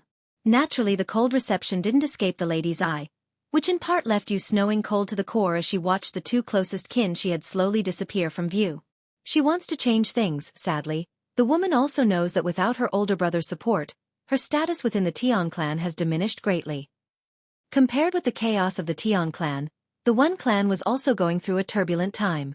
When Fei Fei had just returned from the hotel after suffering the humiliation when the door to her room got pushed open. Startled at first, she quickly regains her head and called out to the entering individual. Pa! Bang! When Sean didn't greet her daughter like usual though. Instead he slams the cell phone in his hand against the ground. He's livid and green all over in the face. When Fei Fei, do you think this city is your back garden or something? Take a good look at the stuff you pulled at the hotel. It's all over social media already. Frame a child and then threaten the crowd? Get posted across the internet and become a meme? When Fei Fei's first instinct was to freeze along the sofa and not make any movements. She knows it's too late to hide the matter and decides to keep that mouth shut lest she causes more trouble. Husband. Chai Moon had heard the loud commotion between her husband and daughter by now and decides to intervene. However, instead of defending her child like most mothers would in these cases, the woman actually ran over and slapped the lass across the face. Fei Fei, what did I teach you over the years? I told you not to seek trouble or cause it. Why won't you listen? Look how mad your pa is now. Staring up with tears streaking down those cheeks, when Fei Fei quietly sobs as she replied, Ma, I didn't mean to, but when I went to ask Bai Yi to help me get the antidote, that girl humiliated me and then kicked me out. I didn't dare to fight back, so I got angry and lost control when I yelled at that boy. Oh Fei Fei, my poor child. Weeping in the face, Chai Moon moves closer and brings her daughter into a hug to showcase how pitiful they were in front of the man. Whether Bai Yi is good or bad, she's still Bai Yu's apprentice. No matter what you do, you shouldn't have gone to bother her. You are better than that, I know you are. Don't worry, my Fei Fei, your ma and pa here won't leave you like this and let you suffer in pain. Ma, based on what can that Bai Yi do that to me? If not for our family picking her off the streets and raising her, she would be dead long ago from starvation. Just because Bai Yen returned, she's got a backbone now? I can't accept this. I can't accept such a bad person stepping all over me when I did nothing wrong. The One Clan's here 5. Truth was when Fei Fei lied. When the foul wench went to the hotel and made a fuss inside the room, Bai Yi in fact didn't retort or mock her at all. The other girl merely spouted the truth and refused the request before slamming the door in when Fei Fei's face. But when Sean doesn't need to know that, does he?